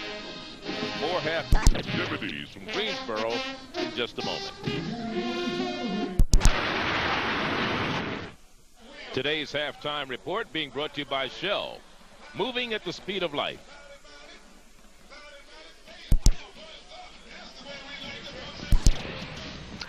Time now for BET's Charlie's Corner. This is a time in our broadcast where we give recognition to an organization doing fine work in the community with the youth, both in athletics and in academics. We do this in partnership with Time Warner. Joining me right now is Elaine Wydell of Time Warner here in Greensboro. You have a check you want to present. Yes, I do. On behalf of Time Warner Cable, I am proud to present communities and schools of Greater Greensboro with this check. This check being presented to Jimmy Williams, the executive director, and it's $1,000, and it's going to go a long way in your efforts with what you're trying to do with your organization. Yeah, this will help us a lot, keep kids in school and prepare for life. We'd like to thank Bet and Time Warner and hope these kids appreciate it. Well, you also instilled a little Aggie pride with the young kids behind me, right? Aggie pride! Ooh, ooh, Aggie. You got that. Back to you, Charlie. All right, thank you very much, George. We're at halftime. 14-13 is the score. Howard University by 1. And a house. Now down on the field, the home band, the North Carolina A&T Mighty Blue and Gold Marching Machine. Direction of Johnny Hodge, the dancing girls of the Golden Delight. The North Carolina A&T Blue and Gold Marching Machine.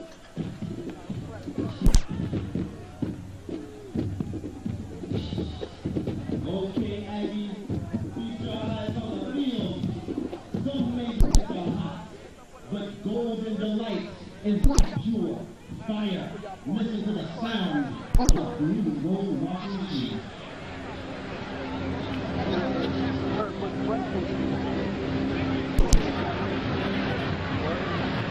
Ladies and gentlemen, the marching Aggies are the last members of the band together.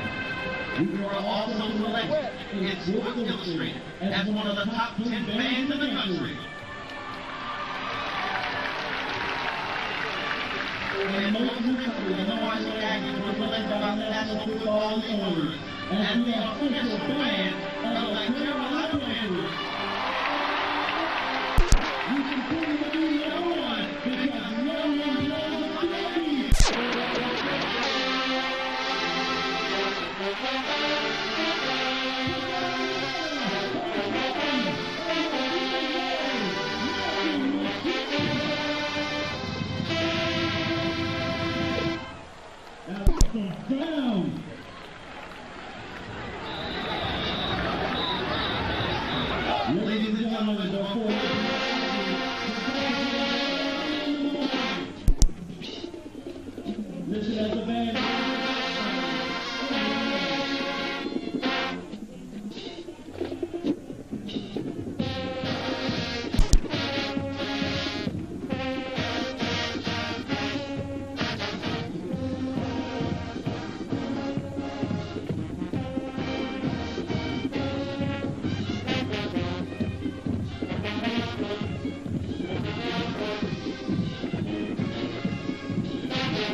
And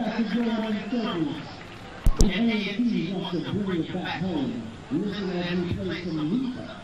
A house is now.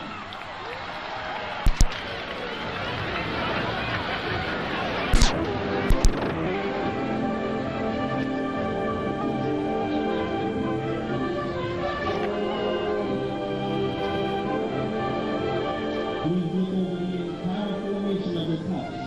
You can prove the young children.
Now, Aggie, when you get home, don't forget to light that fire.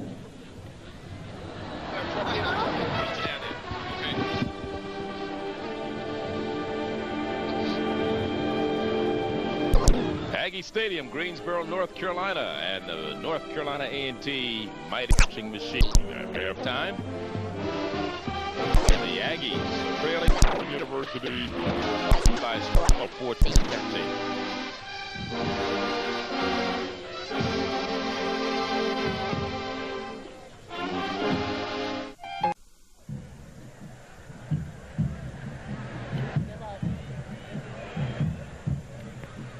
And welcome back to Greensboro. Halftime is our university holding on to a North Carolina A&T as we now move on from to a few notes in black college football. A couple of things happening. Obviously, this being a tremendous game in the Mid-Eastern Athletic Conference between two teams going head-to-head with hopes of trying to move on into post-play. But as we take a look at our black college football notes, you'll see that one team has sort of secured themselves when it comes to postseason play, and I'm talking about the Southern Jaguars as they go solo in the SWAC with the win last week over Jackson State 28-8. They are now the top-rated team in black college football. They are number 8 in Division I AA as they move on. Meanwhile, at South Carolina State, Willie Jeffries has been re-signed through the year 2000. He got a 3-year contract extension that'll keep him at his alma mater. Of course, his doing extremely well this year. They are 6-0, 18th ranked in Division I AA, and of course, he began his career at South Carolina State, moved on, and is back in his second stint. And how about Livingstone in the CIAA? 5-0 in conference play, 8-0 overall as the day began. They were ranked 15th in Division I AA. But the undefeated season, the chance at a CIAA championship, a national ranking, and a possible playoff berth is in jeopardy because the school reported earlier that they had an ineligible player play in their first 2 ball games. They'll find out on Monday what the penalty will be, but folks expect Commissioner Leon Carey and the CIAA to take 2 games away from this club, which would be a huge blow to Livingstone, a team that has played extremely well all year long, in position undefeated play to find themselves in the playoffs. But if they lose these 2 ball games, that'll have chances to bring everybody in the pack along with them as they battle for postseason rights. We go back up to the booth now with Charlie Neal, Lim Barney as they stand by the first half highlights. All right, George, that story about Livingstone, kind of interesting. They're ranked 14th in Division II. Of course, Albany State, out of the SIAC, ranked number 7. Let's look at our first half stats in this game.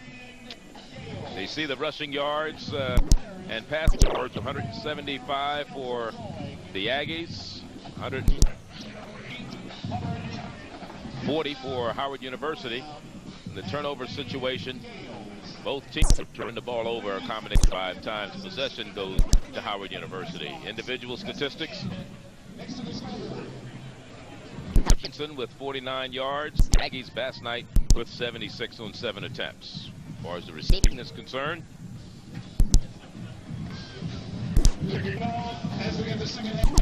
there's just one. Actually, no real clear-cut leaders in terms of receiving. And today's halftime report has been brought to you by Shell, moving at the speed of light.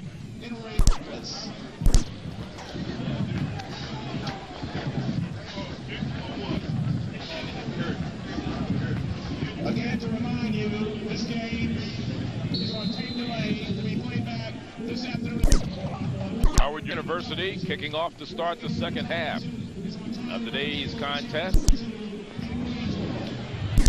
Here's Caldwell. They won't let him out this time, out to the 21. That's about it. As defending, there's Ridley. There he is, making the stop for Howard University.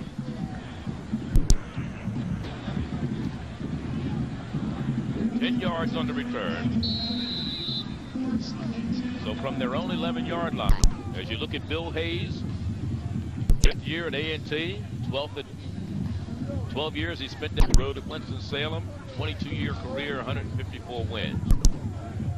33-25 against NBAC opponents. On the counter play, coming back to the inside, nothing happening there for the running back Burkett, as he was stopped by Bobby Jones, the senior out of Northern High in Durham. They had virtually nothing there. Had a guard pulling, almost like the counter tray, old Washington Redskin play, but again, good defensive play by the Bisons. This game is brought to you by Chevrolet Trucks, the most dependable, longest lasting trucks on the road. Second and 10. Second down and 10. Drive started at their own 11. Fumble. And Adon Hall wisely falls on it. He's completed 38% of the passes since coming in to the starting lineup and had been 11 times. Not him himself, but the offensive quarterback. Correct. Combined. Marquise Douglas making sure he didn't even try to catch the ball. Lost about 5 yards. It was last week's MEAC Offensive Player of the Week. 11 of 25, 153 yards in the win over Morgan. Chicago Bulls.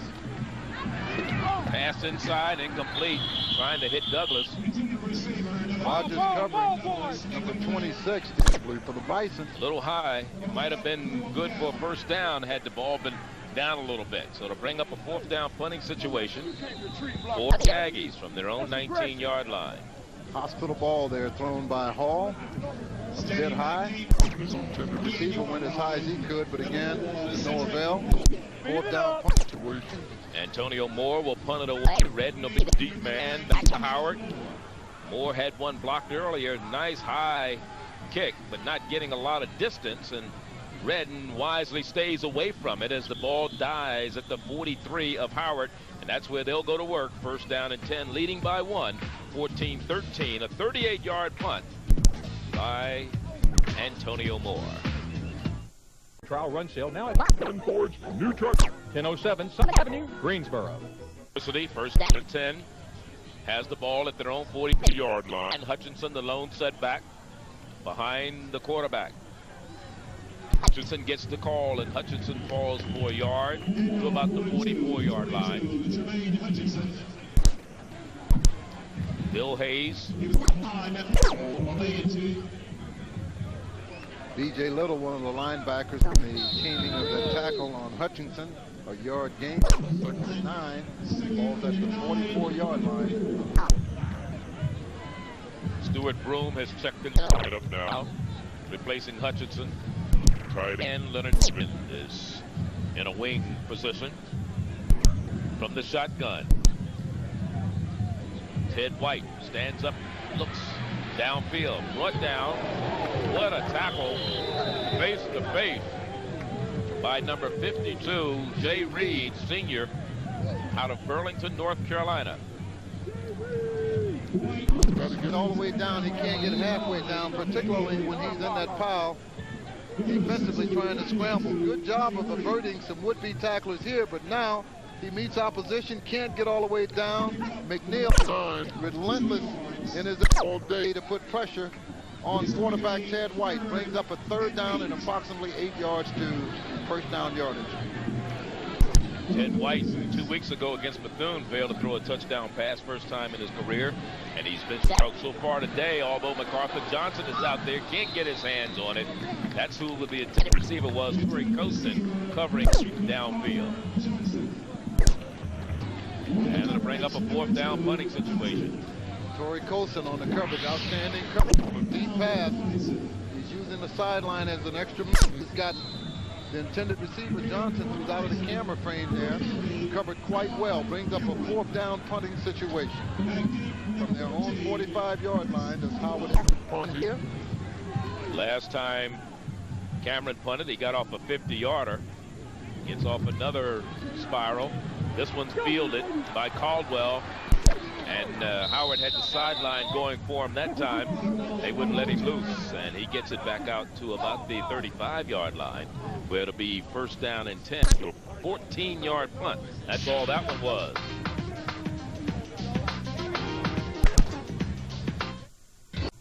Accommodations for today's game provided to us Airways. We said it was a 14-yard punt. Actually, it was a 14-yard return. It was a 30-yard punt by Cameron. Thought it was 14.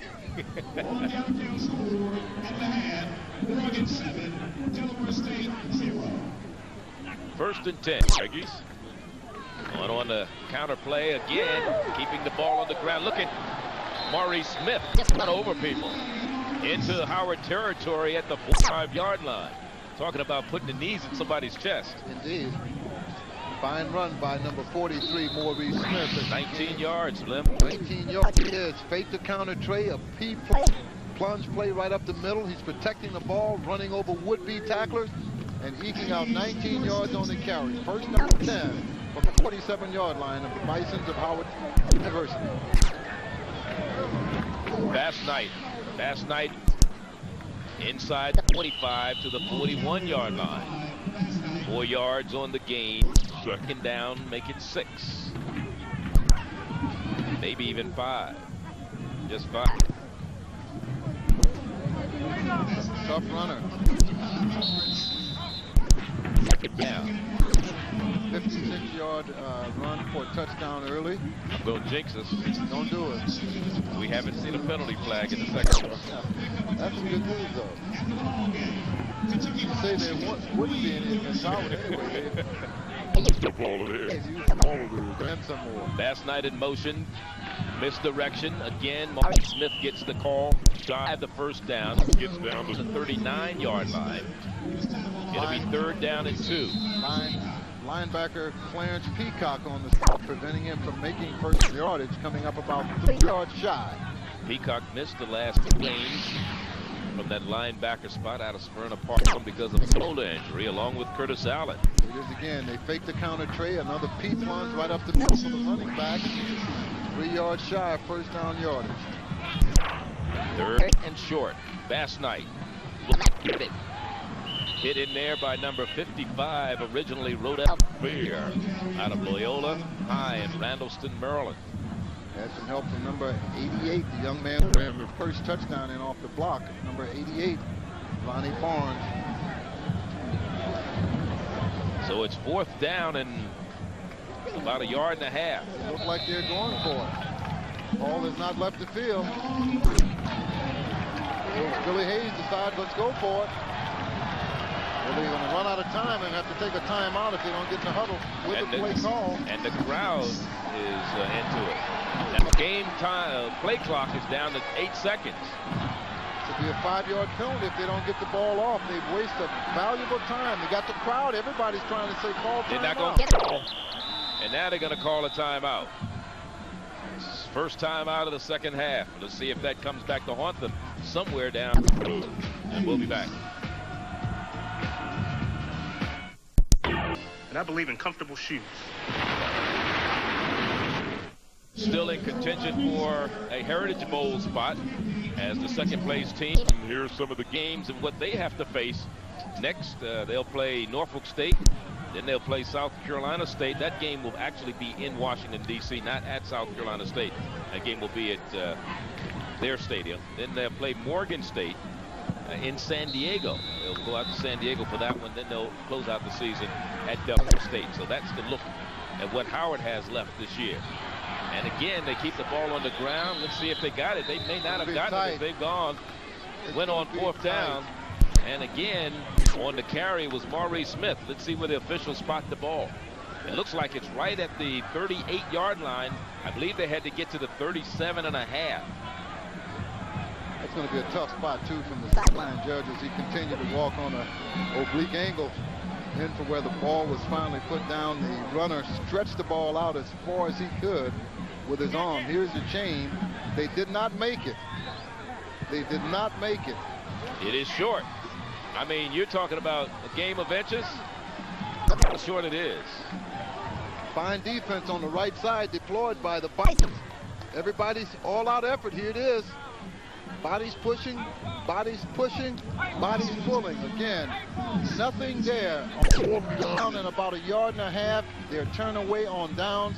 It's Howard's ball, 1st down and 10 from their own 38-yard line, 37-yard line, 1st down and 10.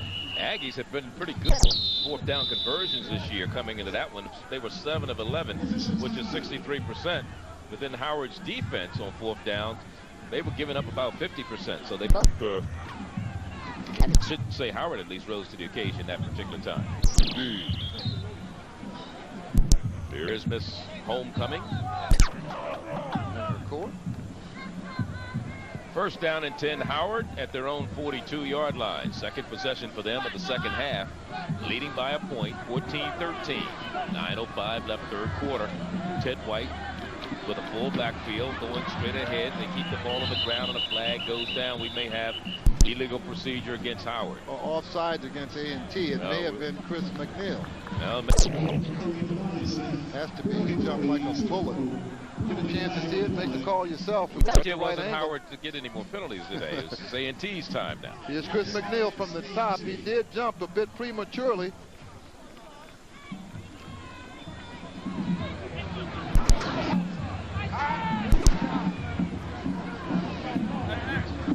Bill Hayes over talking to the referee, Sam Jordan. Offside, defense, 5 yards, complete 1st down. 1st and 5. Coach Bill Hayes questioned the ball, but again, it was a bit premature. Like Chris McNeil, number 9, coming off the right side defensive end. Wise and Broom, the running backs behind Ted White. Broom, the up back, in that formation. McNeil almost offsides again. Showing at the pit. This time Broom spins, keeps his feet going, and picks up maybe 2 yards. Down to the 44-yard line. He's 2nd and 3. Today's game brought to you by Chevy Trucks. The most dependable, longest trucks on the road. 2nd down. 2nd and about 3. Howard needs some ball control here. First pick up these 3 yards to keep the drive alive. Hutchinson and Broom. Here's Hutchinson hit in the backfield by McNeil. McNeil rising to the occasion from his defensive end slot. He's out of Thomasville, North Carolina, a transfer out of North Carolina State. 3rd down.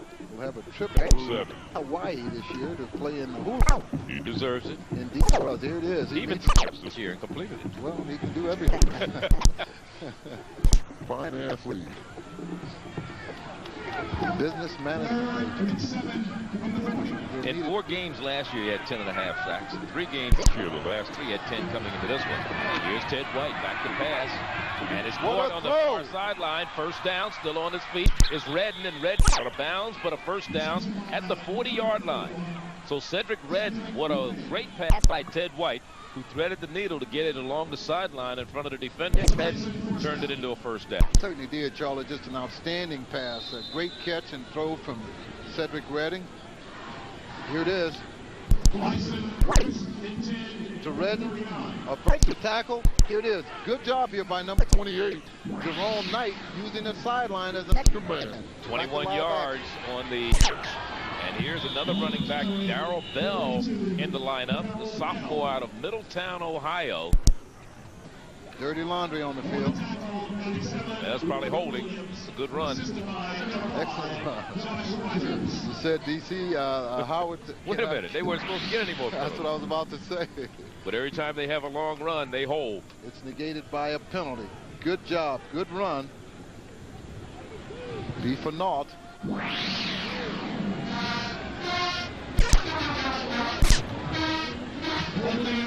Yards variety. So it's back to the 45-yard line. First and 16 from the 45. Coach Wilson getting into the act there. Wants to know what's the call on who.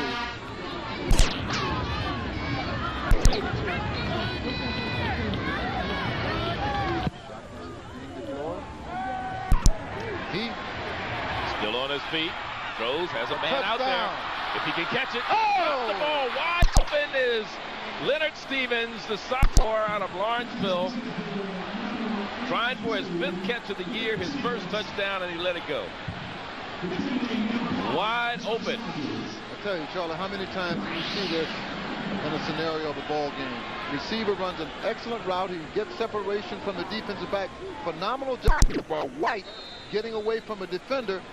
Fine throw, laid out. All he got to do is WBIH. Watch ball in hands. He didn't. Wide open. He drops the ball, preventing an easy touchdown for Howard to go ahead. Brings up now 2nd down and 16. From the 45-yard line, Stevens unable to haul it in, being wide open. Again from the shotgun, Ted White standing in there. Here comes McNeil.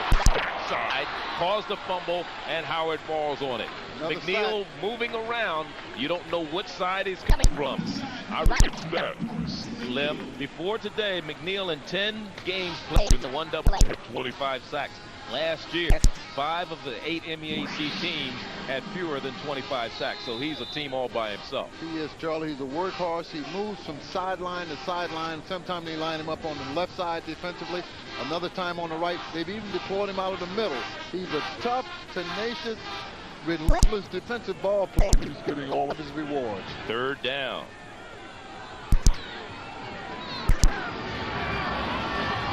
Third and about 21. From the shotgun again. Plenty of time.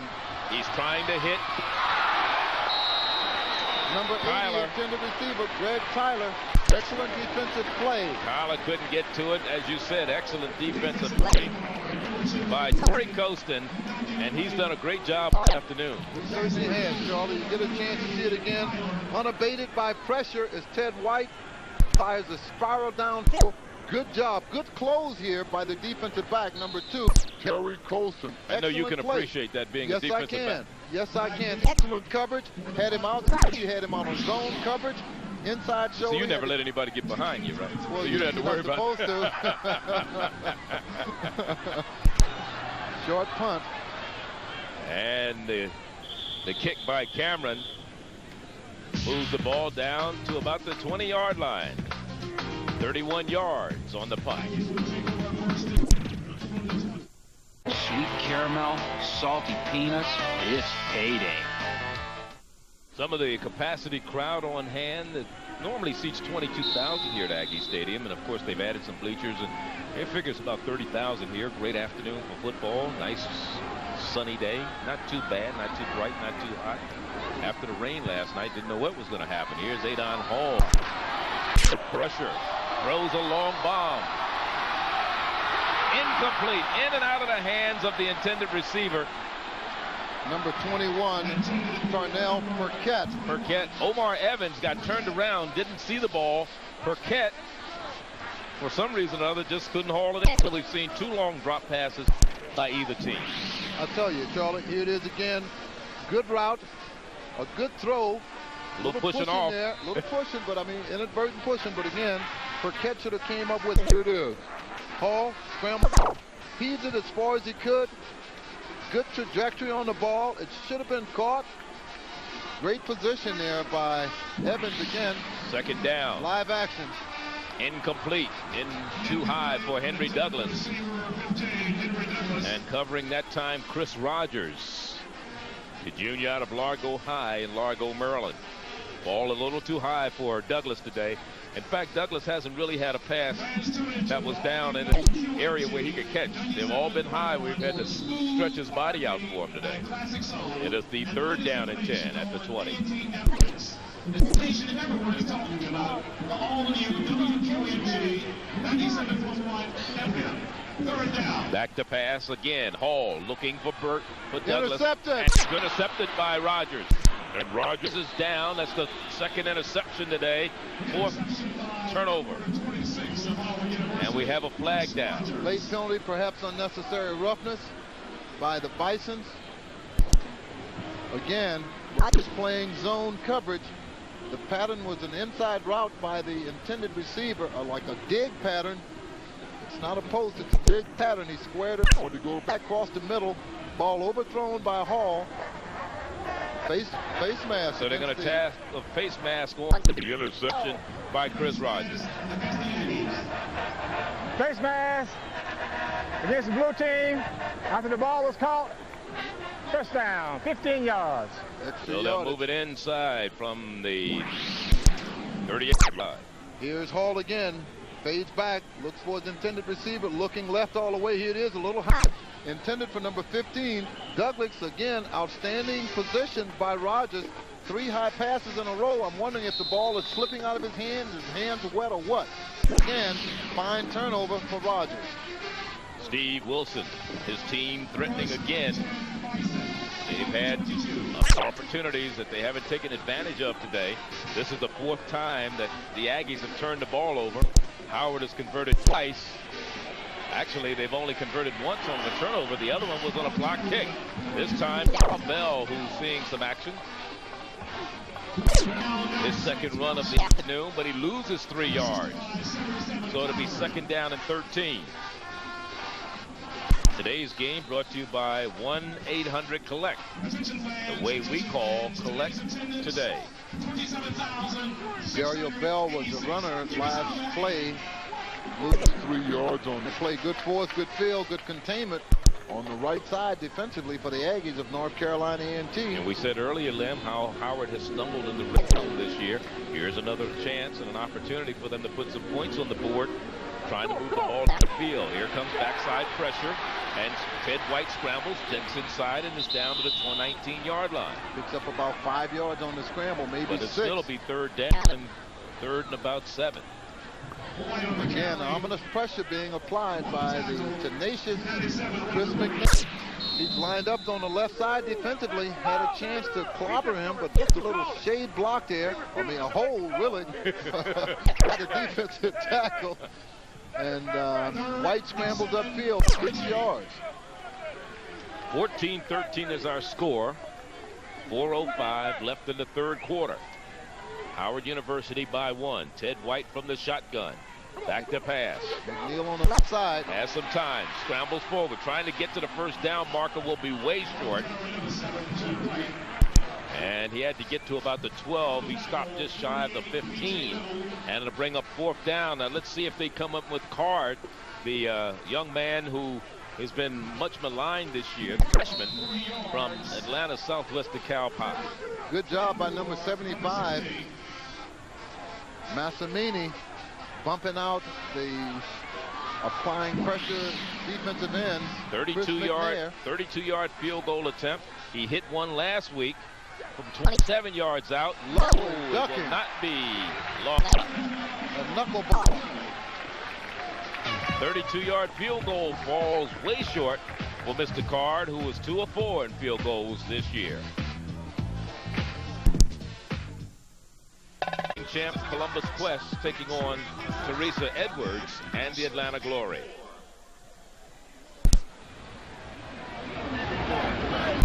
Move back, move back. 1st down and 10 for the Aggies of North Carolina A&T at their own 20-yard line. They trail by a point. 20 to make that 14-13. Should have been 21 to 13. Burkett missed one tackle. Cuts inside, finally brought down by Ronnie Barnes. Burkett originally hit by Douglas in the backfield. Douglas just couldn't bring him down. Certainly couldn't. Good job by Burkett of eluding Marquise Douglas. Advance the ball up for first down yardage. Ball's at the 32. Get a chance to see it again. Here's a blocker, number 43 from him, doing a good job. Stiff arm. You don't see that too often. No, you don't. Here he is. Good move. Breaks it back inside, keeps his legs turning, picked up necessary yardage to keep the drive alive. First down and 10 on the run by Burkett. Straight ahead. Smith. They go to Maurice Smith. There's not much running room for Maurice Smith that time. Maurice Smith. On the tackle, 59, Chris Austin.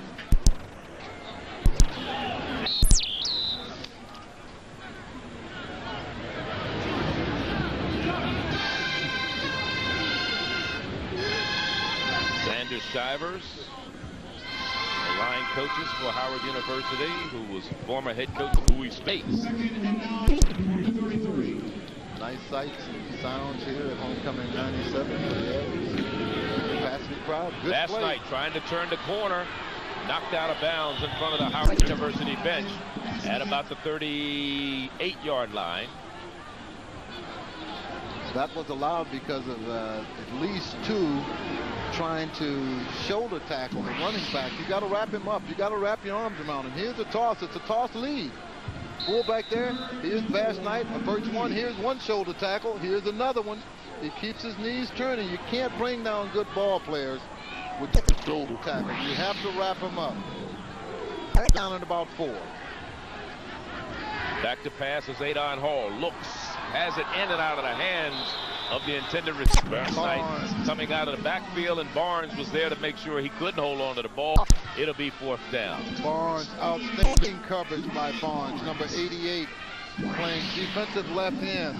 So this has been a defensive battle just about all the way. Neither team breaking, even though they've been bending.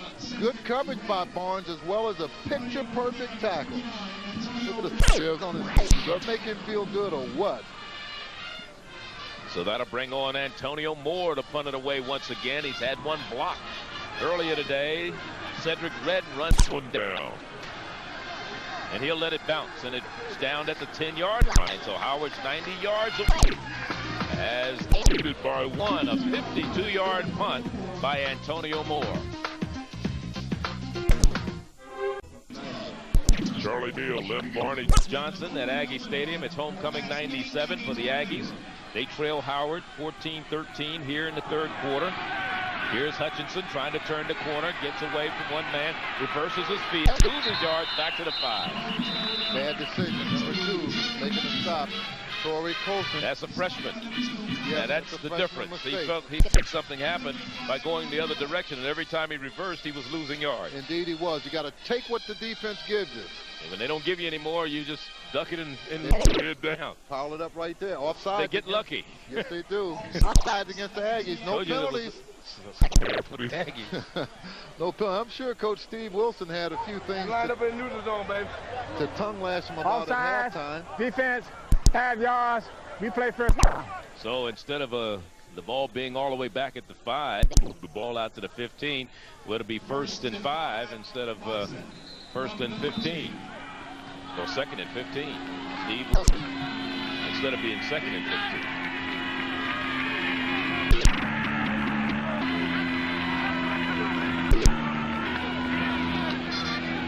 And they keep the ball on the ground and go straight ahead. First down for Stuart Broom. Tough run for Stuart Broom, running back, 215 senior out of Forestville and Melbourne. Come on!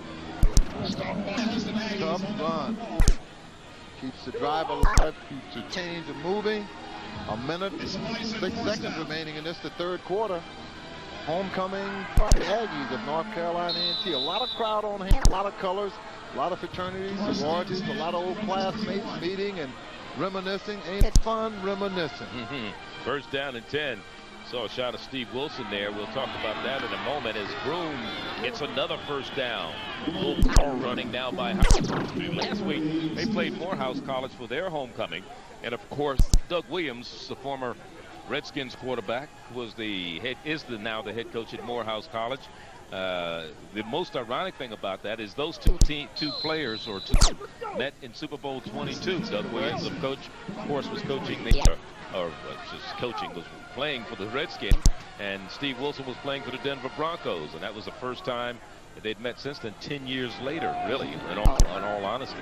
It's in 1988, January in San Diego. Here's Broom. No running room that time from the line judge. Maybe Chris McNair throwing a punch. This may be a flagrant unsportsmanlike penalty. Holding against Howard. Well, they didn't call the punch that McNair delivered. You know, the problem I have with that particular penalty is it came after the play was basically stopped. Had no bearing on the play whatsoever. Why call it? It was a late flag. It was. And that came from the line judge, Mr. Pearson. Holding, offense, 10 yards. We play first. 10 yards assessed. Howard's first of the second half. 20 seconds. 27 seconds. Quarter. Just as the bird gets the film. I just have a problem when you have, as you look at the penalties in the game, 18 between the two teams, over 200 yards. You know, if it has no bearing on the play is just about over, and you throw a flag because you can. Ted White on the shuffle pass. And he gets it out to the 25-yard line. Pick up about 5. Ted a little slow getting up. Yeah, he was whacked a little. Looked like it's his ankle or maybe his knee, because he was hit as soon as he shuffled the pass by Chris McNeil. Well, Bobby Townsend will come in and spell him, and Ted says, "Nah, I'm okay." Well, you know, that was sort of a late hit too. Get a chance to sit, and the ball had been shuffled already. Ted's a little slow, and that's going to be the end of the third quarter here. 15 minutes remaining in regulation, and it's a one-point ball game, 14-13. Bobby Townsend comes on, but Ted says, I'm going to stay in. 4 hours. Get a chance to see it again. Let's call it. You can call it for yourself. You throw it from the shotgun. Here's the shuffle pass. It's gone. 1, 2, 3 steps by Chris McNair. And he may have caused Ted White to twist a knee or an ankle, but Ted refused to the ball game. He's still in there. As Coach Wilson say, he's special. The Lady Aggies volleyball team will battle University for first place in the MEAC Southern Division. Second and about 17 yards to go from the I formation. Howard University. Ted White's still in there. Drop back. Steps up. McNeil grabs the ball. They call a fumble. And it's the Aggie ball. Going in. Chris McNeil hit the ball, and I believe it was Marquise Bailey who may have come up with the recovery. Let's see. Tough ball player, relentless in his pursuit to apply pressure, he's lined up on the right side. 65 can't do anything. He stays with it, comes up, knocks it loose. Looked like number 97 coming up with the recovery. 37. Bailey comes up with it. Fine turnover. Let's look at some third quarter stats here. Here's the rushing and passing yards for both squads. The turnovers, 7 between the two schools as Bass Knight gets the call. And he takes it down to the 12-yard line. Game is still on the line. Only a 1-point differential here. Our quarter stats brought to you by the more than 1,700 AutoZone stores across America. AutoZone, the best parts in auto parts. There's actually 7 turnovers now, if you count that last one, but that didn't occur before the fourth quarter. 3. Here's Bass Knight again. He has a touchdown already, and he's still on his feet, spinning down, and we have a flag by the umpire this time. Holding, perhaps.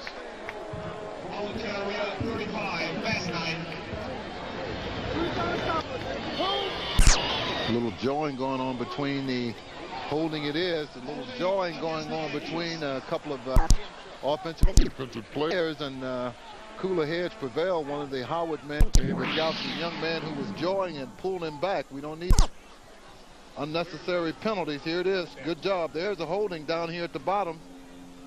Number 43 perhaps is the guilty culprit. Maurice Smith. Smitty, it is.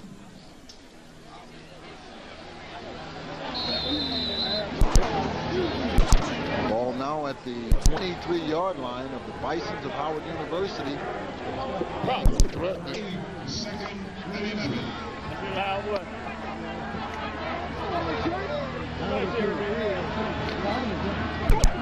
Hall. Play action. Looking out the back. Too big. Fine coverage. Douglas. Excellent coverage by Rogers, who has 2 interceptions already on the afternoon. Outstanding coverage. There Rogers he is a great cover man. Indeed. You're not going to beat him too often. Henry Douglas, the intended receiver, ran a corner route or bow out, whichever you prefer, but outstanding coverage by number 26, Chris Rogers. 3rd down and 10 for the Aggies. Make it 3rd and about 11. All spotted back at the 23-yard line. Maurice Smith, last night behind the quarterback. Hall looking for the screen, and it's incomplete. Nobody was there on the reception. Maurice Smith. A lot of pressure being applied up front by Howard, but of course, normally it looks like a lot more pressure when there is a screen pass. Again, for the intended receiver, as we get a chance to see it again. Here he is. He sets it up there, but it's overthrown. Looked like receiver, Smith wasn't even looking for it. Certainly wasn't. So it'll bring up a 4th down. That'll bring on Dawkins to try to put a field goal up on the board. This will be a 40-yard field goal attempt. His longest is 37. He's missed one this year from 40 yards out. This one is long enough, and it is no good. Wide right. Good pressure applied up front. But he had the length, the distance, but just couldn't get it to go.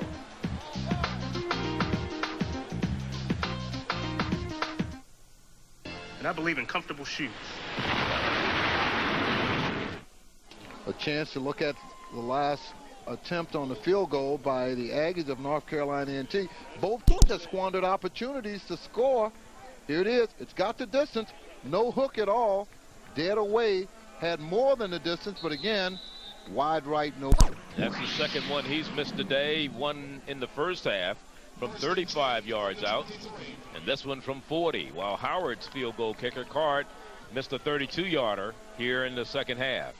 1st and 10 Howard at their own 22-yard line, leading by a point, and they keep the ball on the ground. Wide. There's the junior out of Burtonsville, Maryland on the carry. That's Wise. Wise picks up about 4 yards. Make it 3. 2nd down and 7. With the receiver core that Howard has, I don't see why they're not throwing some short intermediate route passes, almost possession type routes to get the ball upfield. The run has not worked for him early going here in the second half. It's the 4th quarter now, 13 minutes, 6 seconds remaining. One of the things we had talked about coming into this game was Ted White needing 2 touchdown passes to tie the conference record for a touchdown career set by and played here at North Carolina A&T, Alan Hooker. But so far that has not even been a factor in this particular ball game. Still has a chance before the season's over to do it, but I'm sure a lot of people would like to see him, if he's going to do it today at A&T with Mr. Hooker in the stands. Yes, with the big rivalry they have here. Good job again by the ever-present Chris McNeil, number 9. 3rd down. 3rd and about 5. Hutchinson trying to bounce outside and trips down about the 36, has the first down. Go down to George Johnson right now. George? You know, Charlie, you talk a little bit about these guys, James Clyburn, and more importantly, Chris McNeil, have been incredible on the defense. You know, for every senior, it's very important for them to try to get some kind of postseason action to impress the scouts. That's the case for two of the defensive linemen playing in this ball game. James Clyburn was offered a spot on the Hula Bowl by the committee earlier in the year. But the folks here at North Carolina A&T were kind of curious as to why they went for Clyburn and not McNeil. But if you take a look at the size, Clyburn is 300 pounds plus, so he fits perfectly as a defensive end. As for McNeil, they thought the guy was really a linebacker, more defensive back. Took some time before they decided to bring him in, but he got the word that he is headed to the Hula Bowl, so he and Clyburn both will be playing some postseason football. Back up to you guys. All right, congratulations to both of those gentlemen. Marquise Bailey and Torrey Colston, who were named to the preseason all-conference team. But Clyburn, as George said, 320 pounds. 6'4" out of East Forsyth High, right down the road. That's a tremendous honor for both those young men. They will love Hawaii during this time of the year. Sure they will. Second down and 5. Howard basically keeping ground. the ball on the ground. Broom on the carry, straight ahead, close to another first down. About a yard or two side. They'll mark it at about the 43 or 44. It's marked at the 44-yard line. Fred Ray, a little short and slow getting up. Also limping off for the Aggies. Looks like Troy Pelshak. A little hitch in his get along. Yeah, a little defense from Charlotte, North Carolina. Here's Clyburn out of Winston-Salem that George is speaking of. 3rd and 1 for Howard.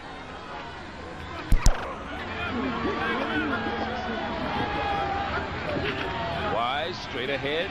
Wise moving to Powell. Wise moved to Powell 5 yards. He moved to, well, 8 defenders plus 4 offensive linemen. Good job to keep the drive alive. They need a ball control offense right here now, Charlie. To move it down within field goal, get a chance to see it again. Good exchange from the center to the quarterback. There's Wise. The Powell move. Convincing. And he's still up. He's not down yet. First down, Howard at midfield, leading by 1. We're in the 4th quarter with 10:20 remaining. 14-13 the score. Steve Wilson, their head coach. This is what it looks like if you're out there. All right, moment camp. Keeping it again on the ground and still on his feet is Hutchinson, and Hutchinson down inside the 45 to the 43, a gain of about 8. Great job by Hutchinson as he's brought down by a trio of defenders. More so, credit the job the offensive line of Howard is doing right now. Ray and Hooper, Massimini, Jeremy Cole, and LeVar Young up front doing a great job of that defensive line of A&T, who just called a timeout. Terrific job by the offensive line for Howard, moving out of outstanding defense, and we'll take a timeout as well, Charlie. That's a Wednesday and Saturday at the Richmond Coliseum in Richmond.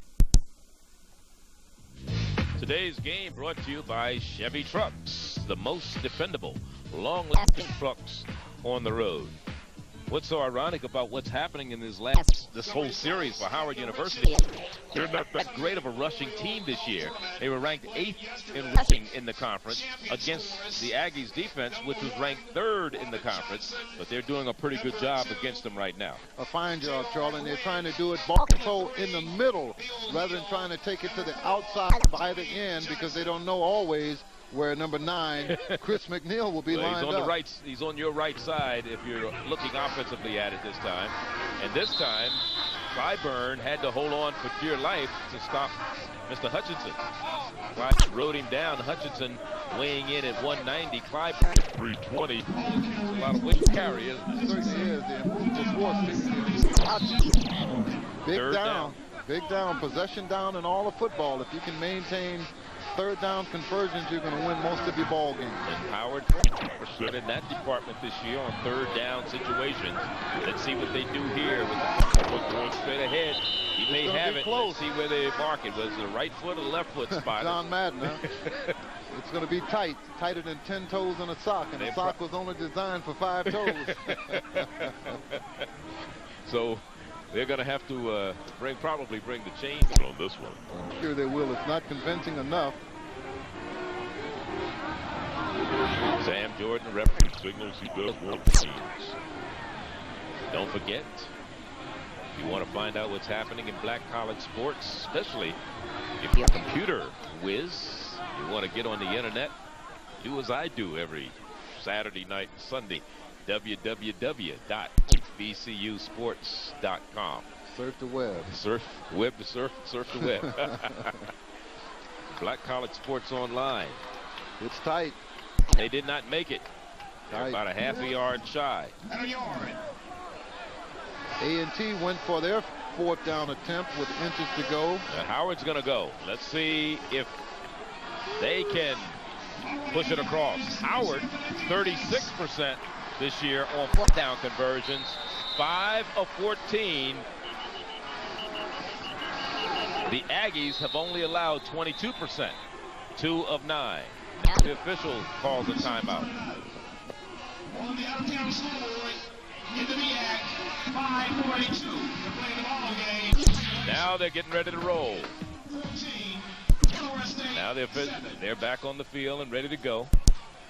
4th down situation. I think they're short a player for some reason or other. Quarterback sneak. It was obvious. Good job. Boy, Ted White almost fumbled the ball and somehow managed to hold on and got the 1st down. Good job. Everybody defensively knew it was going to be a quarterback sneak attempt. The only man in the backfield moved up almost to the line of scrimmage. Like they didn't have the play call correctly, and like there was a mix-up as to where Wise was supposed to line up, where people were supposed to be, and so fortunately, they managed to pick up the 1st down with all of the uncertainty as to where that play was supposed to go. You talked about the blocking techniques of the Bisons, and they've been nice job here in the 2nd half. They did another one then. Play action fake. Bootleg complete. Grant.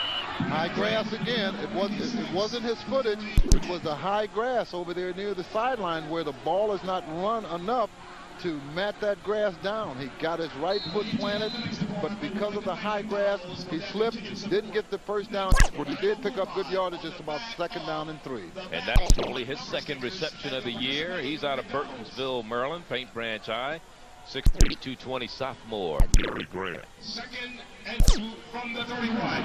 One lone setback behind Ted White. Hutchinson trying to get to the 1st down marker.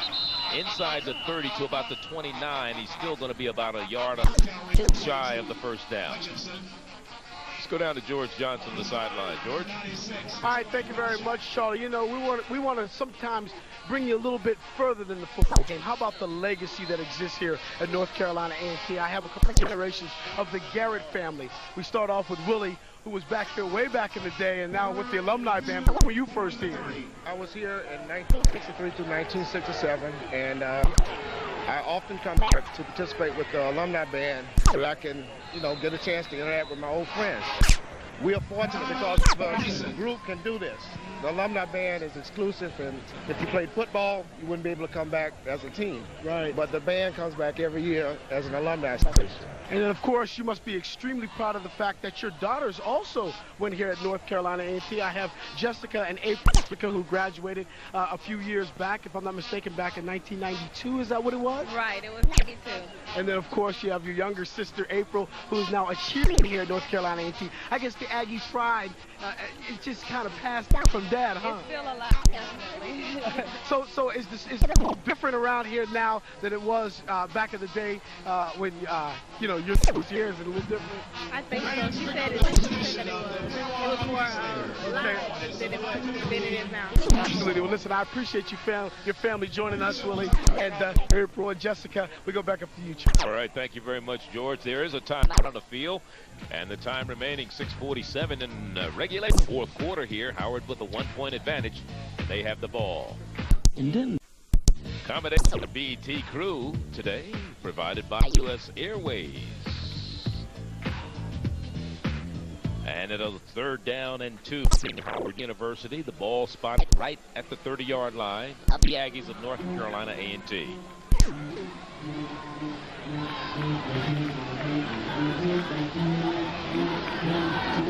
Willie, a graduate of A&T in '67. He and I were in school at the same time, '63 through '67. But he's right about that.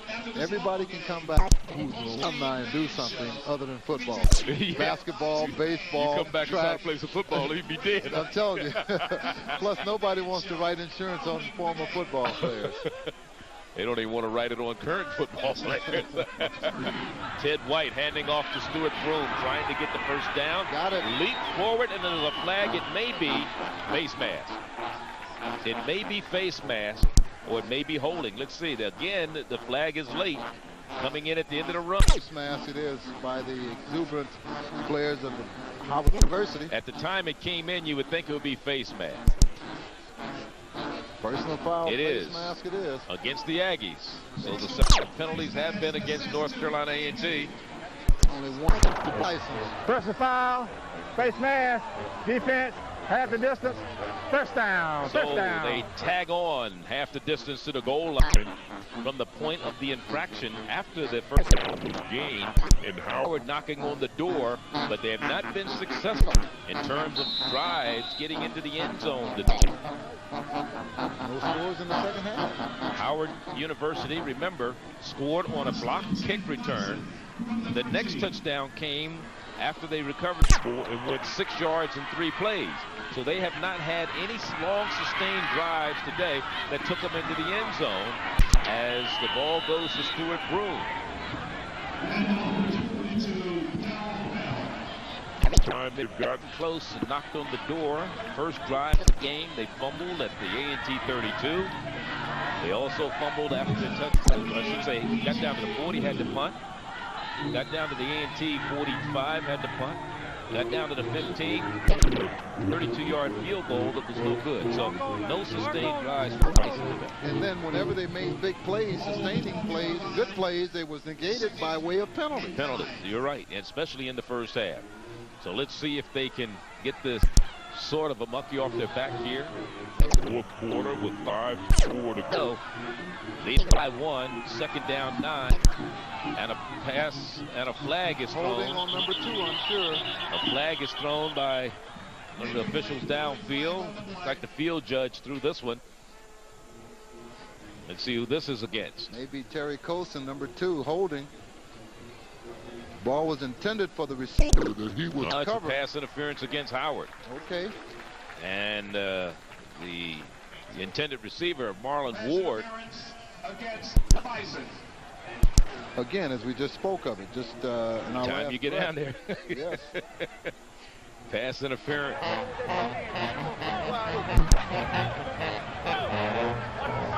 Pass interference, offense, 15 yards, repeat second.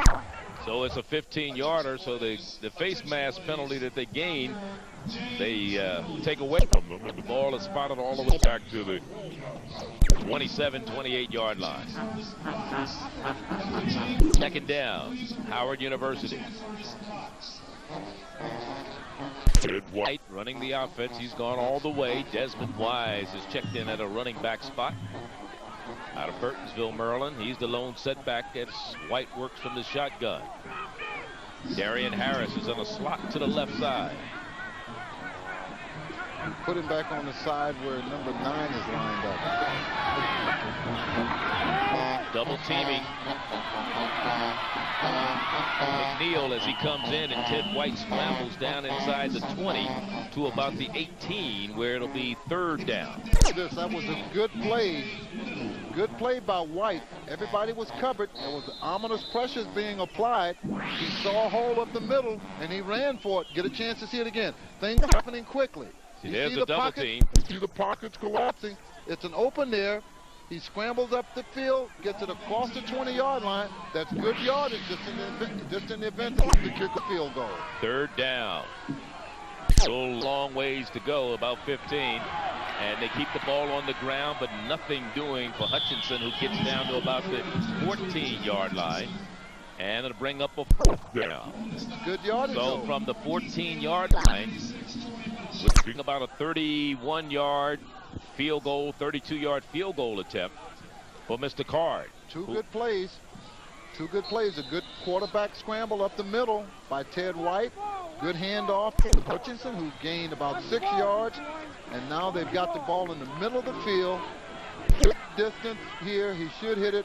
Well, he missed one earlier, a 30-yard. That was wounded duck. The hold, the kick is blocked. Somebody better cover Howard. And there's one block. So Howard all the way down.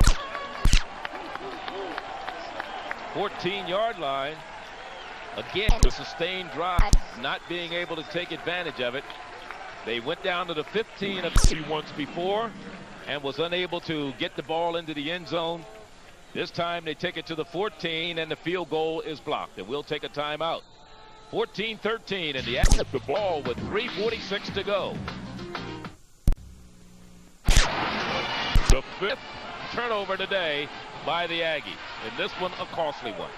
They had 2 turnovers in the 3rd quarter, 2 in the first half, 1 here in the 4th quarter. 9 turnovers ball game. 3 INTs for the Aggies of North Carolina A&T. None of them bigger than the one there by number 88, Barnes, who scores his 2nd touchdown. Barnes had a 28-yard kick block return touchdown. He's the hero of the game for the Bisons so far, with an interception return for a touchdown. I guess you take them any way you can if you're the coach of Howard. No question. The offense couldn't get going, but the defense did the job today. High snap, Card for the point after. It's up, and it is good. It's 21-13, Howard by 8. 3:36 to go. Aggies still have a chance to send it in overtime, though. 6, maybe. Extra point, double extra point.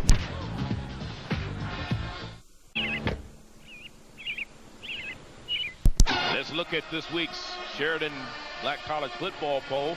Southern University on top, followed by Hampton, South Carolina State, Livingstone, and Albany State. The Aggies of North Carolina A&T are 6th, FAMU 7th, Jackson State 8th, UAPB 9th, while Virginia State rounds out the top 10. 4 of those schools are from the Mideastern Athletic Conference. That is Hampton, South Carolina State, the Aggies of A&T, and Florida A&M. This leads the pack with Southern on top. So the Aggies still have a chance. The clock is not in their favor. Neither is the score, as they have to score a touchdown and get a 2-point conversion to knot it up in order to tie the game. So a lot is at stake now. The Howard defense has played very well so far. Can they keep it up from the 6-yard line?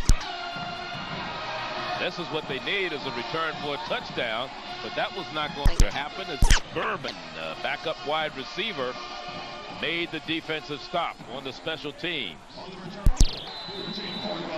As Caldwell is a little slow getting up, as he was really hog-tied there. Hoodwinked.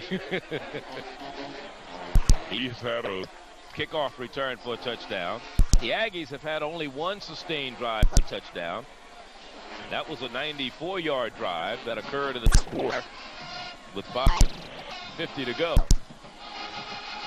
But from their own 24-yard line is where the Aggies will go to work, 1st down and 10. Remember, they started their last drive at the Howard 22 and were unable to hit on a 40-yard field goal, which would have put them up in the lead. This is a pass on the far sideline in front of the Howard bench, and it's complete to Darius Helton, the freshman out of Charlotte, North Carolina. Evans playing a little too loose and lethargic. Man that ran a curl pattern in the front of him near the sideline, and he's about 10 yards back, slow on coverage, on closing. As a result, 1st down yardage gain. Ball is at the 44-yard line of A&T, 1st down and 10. Morgan scored with about a minute and 50 a week ago. And here's a pass intercepted. In and out of the hands of the intended receiver, Douglas. Here's the linebacker coming downfield with it. He could go! Boston out of bounds at the 8-yard line. Chris Boston with the interception, which about put the nail in the coffin. He's out of Paint Branch High. Burtonsville, Maryland, and he's a junior. Chris Burton, 6 foot 215. That was just a lucky bounce because Henry Douglas had the ball, looking to run upfield. Then it was knocked away by Rogers, and then into the hands of Chris Boston. But that's how they practice. You practice the tip drill, Charlie. Good job. He's on the scene. He's on the spot. He was converging for an outstanding job. There's a penalty on the play, and they're moving the ball back. I'm sure after the interception, there may have been a holding or may have been a clip against Howard, so they're moving the ball back. It's still Howard's ball. No. They're illegal participation. Apparently, Howard had too many men on the field. Whoa. Apparently, they had too many men on the field. Instead of Howard's Aggies get the ball 1st and 10 at the 41-yard line. What a change of events. What a turnaround. That's correct, Charlie. Again, you're thinking that Howard had sold this ball up with another interception. It would have been the Steve Wilson trying to figure out where the 12th person was.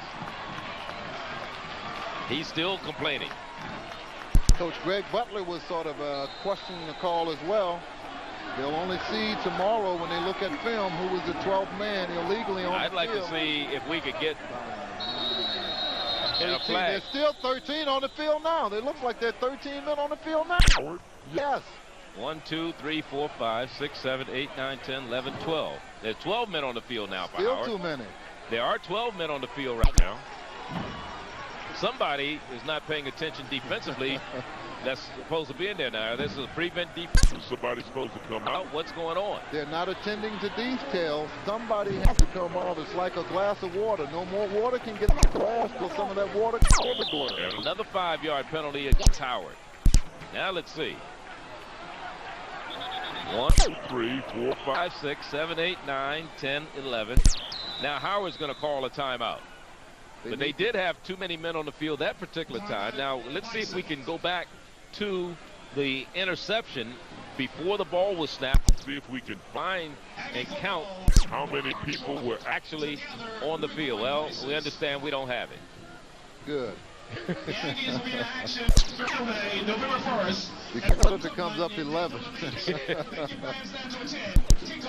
Aggies again next month. They go to Daytona Beach. They play Brooklyn. They'll play Delaware State at home on November 8th. They travel to Grambling November 5th, and then they go down to Charlotte, North Carolina, where they'll take on South Carolina State in the Carolinas Football Classic Saturday, November 2nd. That'll be at Erickson Stadium, and there's the remaining games for the Aggies. So make sure you go see that one. That should be a good one, and it could be a game that decides who goes to the Heritage Bowl. Look for Aggie members to get a membership and make sure you 1st and 10. They sorted it out now for the Bisons of Howard area on the field now. They're regulation now. So probably the same 12 that were on there when the play was called were on there just a while ago that cost them another 5-yard penalty. 5-yard penalty. Bass Knight down shy of the 30-yard line. On the stop was the man who came back with the interception. And it was Boston. Second down and about 2. Ball's at the 33-yard line. Bisons of Howard University. Barnes back in the game after a brief rest. 2 minutes and 40 seconds to go. Bass Knight could go. Bass Knight cuts it back down at the 15, 1st and 10. Aggies, Ronnie Boston on the stop defensively, along with McDowell. Exciting football time. 2 minutes, 20 seconds remaining in the ball game.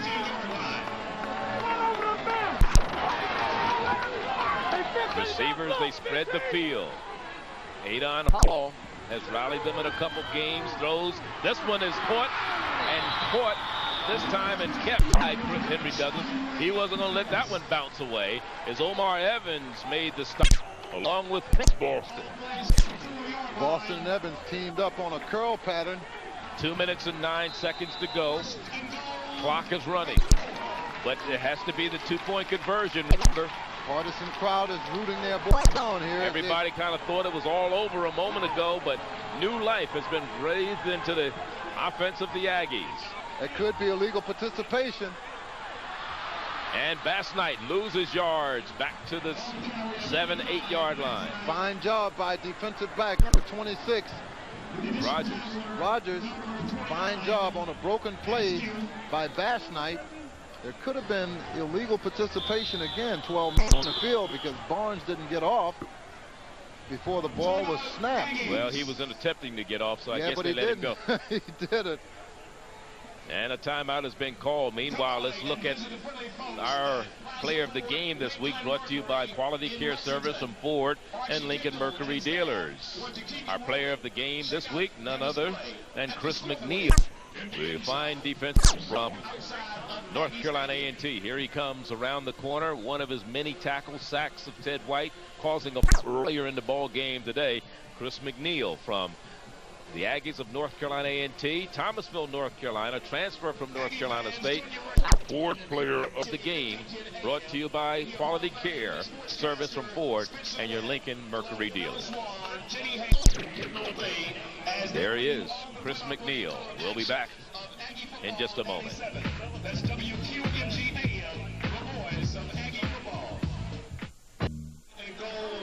Bass Knight is the man in motion. Hall looking to pass, throws, intercept. Howard has it. No dirty laundry. It off the hands. Maurice Wynn. Correction there. Askew. Askew, sophomore out of Alexandria, Virginia, came up with it. It was right in the hands of the receiver again. It bounced off and in Askew's hands with 1:30 to go. Here's Hall throwing it. And it was Maurice Wood, intended receiver. 29 tried to catch it, but 29 from Howard did. Perhaps poetic justice at its finest. Good timely turnover as they were driving, threatening to go ahead ball game, but now they're turned around by a fine defensive play. They go from their own 23 to the Howard 5.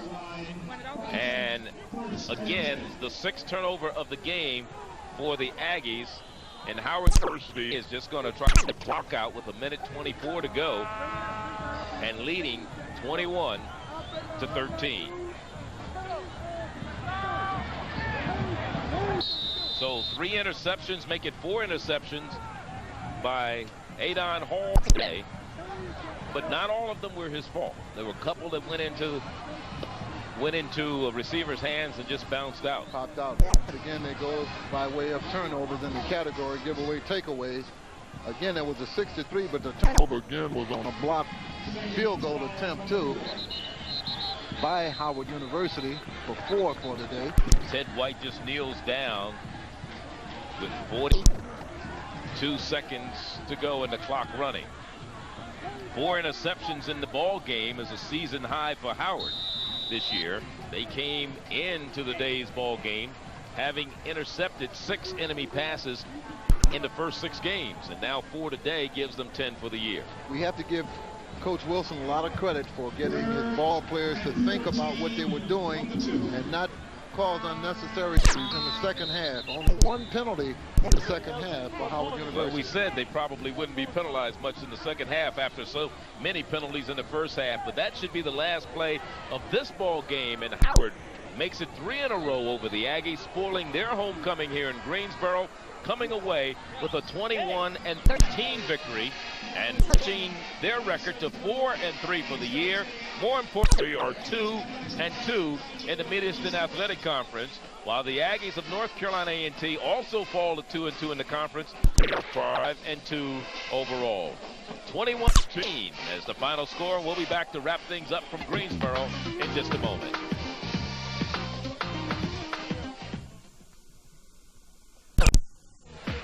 Final score, 21-13, Howard wins, and our play of the game is brought to you by U.S. Navy.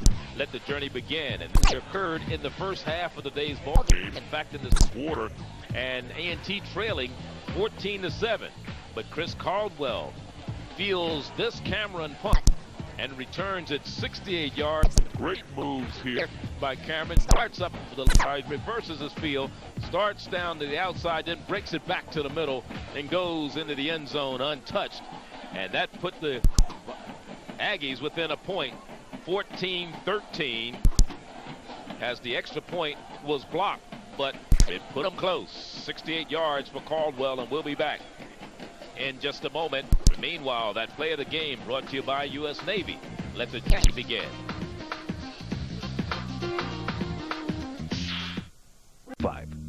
21-13, the final score, 3 in a row.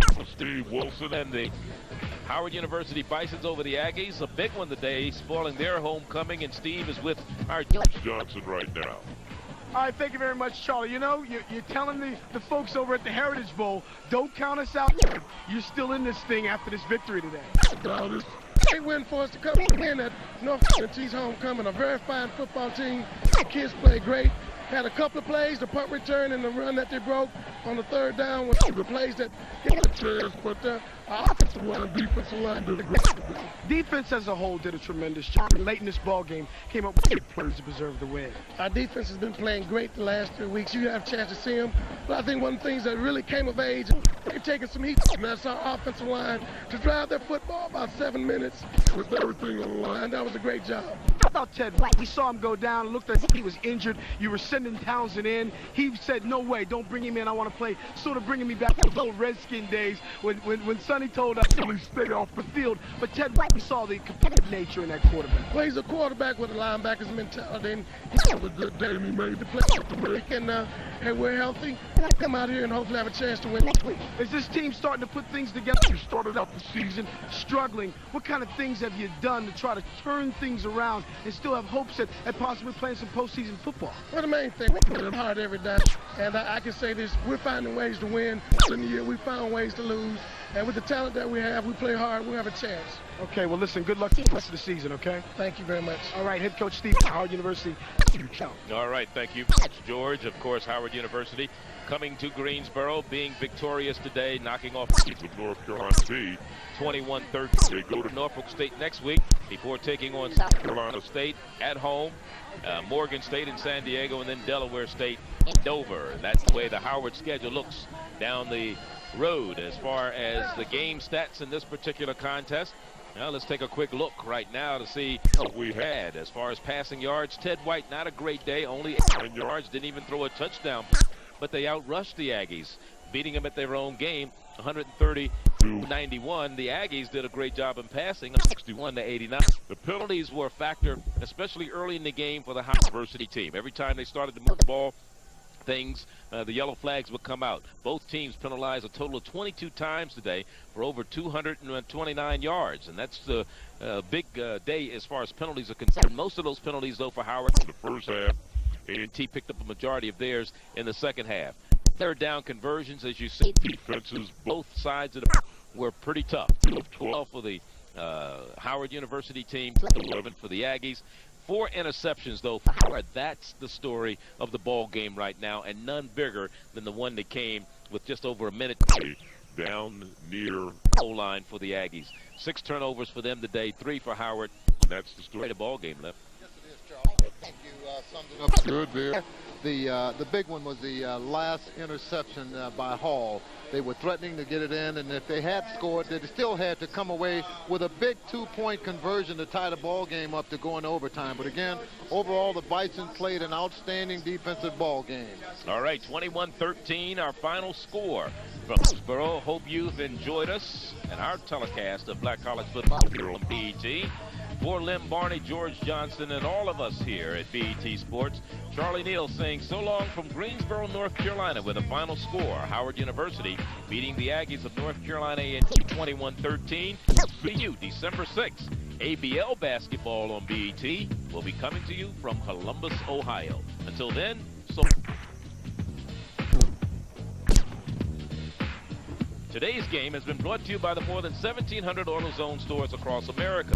AutoZone, the best parts in auto parts.